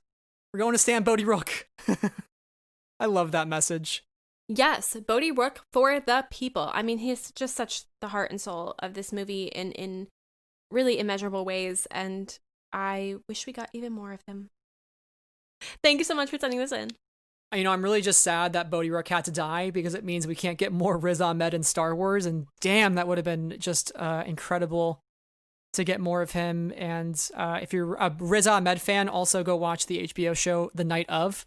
He is very, very good in that show. I think he gives like one of the best performances I've ever seen out of him, and there's a ton of other stuff he's in that's just incredible. But I hope maybe at the next celebration, if he's doing a photo op or a signing, I am absolutely taking up on that because we stan Bodhi. Just a fact. And our last audio message here is from Hope. So take it away, Hope. Animation is my first love of Star Wars, and it was my gateway into the fandom. And when I was manager of a comic book store a few years back, I would often get in friendly debates with customers about Star Wars. But whenever I brought up any of the animated shows, these dude bros, and yes, they were mostly men, would absolutely harass me and bully me over the animated shows. They told me that animation wasn't important, and the only real Star Wars was on the big screen. And it hurt, because it was super personal. But then one day a news article popped up saying that Forrest Whitaker was going to play Saw Gerrera in Rogue One. And I frantically checked article after article just to make sure it was real. And when I saw it was, I broke down crying in my comic book store. Those jerky dude bros couldn't use my love of Star Wars against me anymore. My Star Wars was validated. To me, Rogue One is the canon gold standard. It bridged trilogies, animations, books, and comics all into one film. It's what TROS should have been. Rogue One is my favorite Star Wars movie because it's a love story to the entire franchise. Hope, that was awesome. Love story to the entire franchise is the best way to put it. And yeah, let's shout out Saw Gerrera appearing in Clone Wars, Rogue One, Jedi Fallen Order. He is everywhere. That guy just follows Star Wars wherever it goes. But yeah, Forrest Whitaker in Star Wars was such a huge surprise as well. It was interesting how he went from having no hair in that first trailer to having a set of hair in the movie, and he changed a little bit as well as part of the reshoot process. But Saw Gerrera is definitely one of those characters that's explored even in the books too, and like Inferno Squadron and Rebel Rising. He is fascinating because, again, you know, he lost so much. He lost his sister, and he will go to the ends of the earth to bring down the Empire. And I think that's the fascinating thing about that is, even though he is an extremist, he also still has a heart. He maintains some moral sense of values, but like he is willing to compromise those at any point in time. And I think that is that sort of steadfastness and almost unwillingness to follow the status quo is honestly a compelling trait for his character.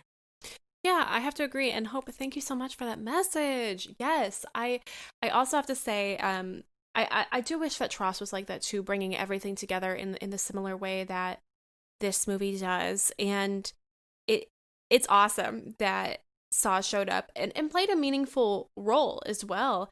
And yes, I just have to agree. And crybaby fanboys who were getting at you on the internet, they suck. And you're way cooler than them. Seriously though, check out Hope's work. She's awesome. So those were all the audio messages that we received for our Rogue One episode. Now we're going to head over to the Twitter post that I had out there, and a lot of you had some great things to say about Rogue One. So I am going to start with Jesse, who is one of our patrons. Jesse said, I love that Rogue One feels like a chance to dig deeper into an established universe from a lens of a new set of characters. The tragedy that they all lost their lives to help the Alliance hurts even more when you know that they're doing what they're doing will be worth it. Some of my favorite Star Wars stories are Skywalker adjacent, where you see the ripples of effects of one family has on an entire universe. Jesse, I think you just summed up the whole thing. Yeah. I mean, the Skywalkers are a bit of a drama family, and everybody else has to clean up their mess, you know? But it is kind of weird how, even though this is a Skywalker adjacent story, it gets put back into the hands of a Skywalker at the end of the film to carry out that hope. And that's kind of the stories of the Skywalker, right? They're kind of that one family that causes all the trouble, but also is like the vessel for hope to remain in the galaxy. And we see that with Luke in The Last Jedi. They're always like the ones that have to what they taketh is what they eventually giveth back. I mean, I just think that the statement, like, the tragedy that they all lost their lives to help the Alliance hurts even more when you knowing that what they're all doing is worth it. And I think that's just such a good summary of what I've attempting to get at a couple times in this episode, and maybe not have said so eloquently, because you know that their small piece of the puzzle helps the whole thing go on and helps the whole thing succeed. And it's kind of an incredible thing to see these everyday people make this biggest sacrifice. Yeah. So author Mike Chen wrote on our post, which was great. He's at Mike Chen Writer. Mike said it gives scope and stakes to the Galactic Civil War, all while creating endearing characters that expand what we know of the Rebel Alliance, and wonderful performances and smart casting. Even without Vader, the Vader scene, it exceeds all expectations, and then that puts it over the top. That's so true, right? Because they didn't, like we were just talking about earlier, it doesn't rely on Vader. He's just kind of there as sort of the extra cake topper on the whole thing. So, like, It's an amazing film, and it's like, hey, by the way, you're getting this extra juicy Vader hallway scene that you've never gotten before, and he's just, like, the most dangerous Sith Lord ever. And that's pretty cool. Yeah, and I think that first thing that he says there, it gives scope and stakes to the Galactic Civil War, is so important, because we see the Galactic Civil War through, like, the lens of the Skywalkers. We see it through so few people, and so few people who are at the top of this thing, doing the most important missions, doing, they're not dealing with the day-to-day because they've got their own set of things to do. And so I feel like by showing some inner workings of the Alliance and where there's some rifts there, and showing how they're winning and how they're losing, is really great for the way we perceive the original trilogy. Yeah, absolutely. It makes A New Hope feel even more important and more heightened. And you see, like, when they're on that Yavin base and they're waiting for the Death Star to blow up, and all those people are down there hoping one of those X-Wings blows it up. It's like everything's been riding on this. Like, we just fought this like really massive battle at Scarif, and like imagine if that was all wasted here and now, and if we don't do this, like, oh, there's just so much riding on it, and it just increases the tension so much. It's just beautiful stuff. Yeah, absolutely. We've got another one from Hannah at Beskar_Kyber15, and she said, it was one of the first Star Wars movies I ever really remember getting to see with my parents, excited in real time. This was the answer that they had been waiting for almost 30 years, and to see them both act like little kids and to enjoy such brilliant storytelling alongside them was such a joy. And thank you so much for sharing that, Hannah, because I love the fact that I talked about it a bit earlier in this episode, but Rogue One is more than the movie. It was the experience of watching the movie and of having that community with friends and with other people in the theater and with family. And I'm really glad that you had that experience, Hannah. It's so lovely. Yeah, seeing it with the family is always a favorite December tradition of mine. I gotta say, I'm a little bummed I don't get that this year. I mean, we watched The Mandalorian together, which was fun, but it's just not quite the same thing in terms of like going to a theater and having that sort of religious experience and then coming out of it changed. But I'm excited for 2023. Give me some Patty Jenkins. Hopefully Patty Jenkins' film, I am thinking it's going to be a bit like Rogue One in the sense that it's sort of this like very action-driven war film that still is very character-focused. And I'm excited to maybe get that sort of feeling again that I crave for and loved Rogue One for. So our next comment comes from @Yavin to Echo Base, and their name is Pathfinder. Pathfinder says, what I love so much is that every single character has its role to play to get the plans. It's a real teamwork effort. Also, the cast is just amazing and so multicultural. I love it. Felicity, Diego, Alan, Mods, Riz, Forrest, Ben, Donnie, Jang. Yes. The most diverse cast in Star Wars to this day still. I mean, it was incredible to see the variety of people that were included in this movie. And also, Jang, I think he had... Do you remember when he had spoiled? Yeah. I just remember this. You remember when he spoiled the character's death at Celebration? He was like, yeah, when Donnie over here, when he dies, it's pretty emotional. And we're like, what? yeah, I do in fact remember. I was like, they said that? Like, crazy. But Pathfinder also says the cherry on top was the amazing cinematography by Greg Fraser, the score by Michael Giacchino, and the amazingly talented film director Gareth Edwards. And I have to say that's all true. I think the cinematography in this film is also so exciting. The score works so beautifully within this movie. And I mean, we talked about the reshoots at the top of this one, but this concept came together because Gareth worked together with John, screenwriters, with Gary, and everybody to come together and make this have some sort of vision, have some sort of look, and amazing work there. Yeah. Also, shout out to Donnie Yen. I don't think we talked about him nearly enough, but having him in a Star Wars was pretty cool, and especially being this sort of blind Jedi who taps into the Force and feels the motions around him is very Kanan-like. And I think that was cool to get a sort of, I know you're a big fan of different interpretations of the Force. I am. So having somebody that's not necessarily full out Force sensitive, but takes that leap of faith to say, I am one with the Force is with me, which has become an iconic Star Wars line. And for Chirrut to take that moment where he's walking out to the Master Switch, not a bullet grazing him whatsoever, was just kind of like a beautiful thing of like, you don't necessarily have to be a full Jedi for the Force to influence you, or for you to influence your surroundings and tap into the natural environment that surrounds you. And he did that in a way that allowed him to carry out his mission, and that's like beautiful. And Donnie Yen, nobody else could have played that character truly. Like, he is just like a brilliant guy. Yeah, agree. I need to watch more of his work for sure. I've got a tweet here from Melanie Marquita that says, Carrie Fisher once said that Star Wars is about family.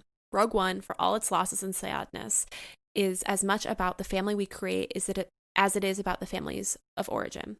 When Baze says to Jyn, "Good luck, little sister," he means it. They're family. They're with her all the way. And I'm really struggling not to cry reading this tweet. Like, I'm really struggling over here.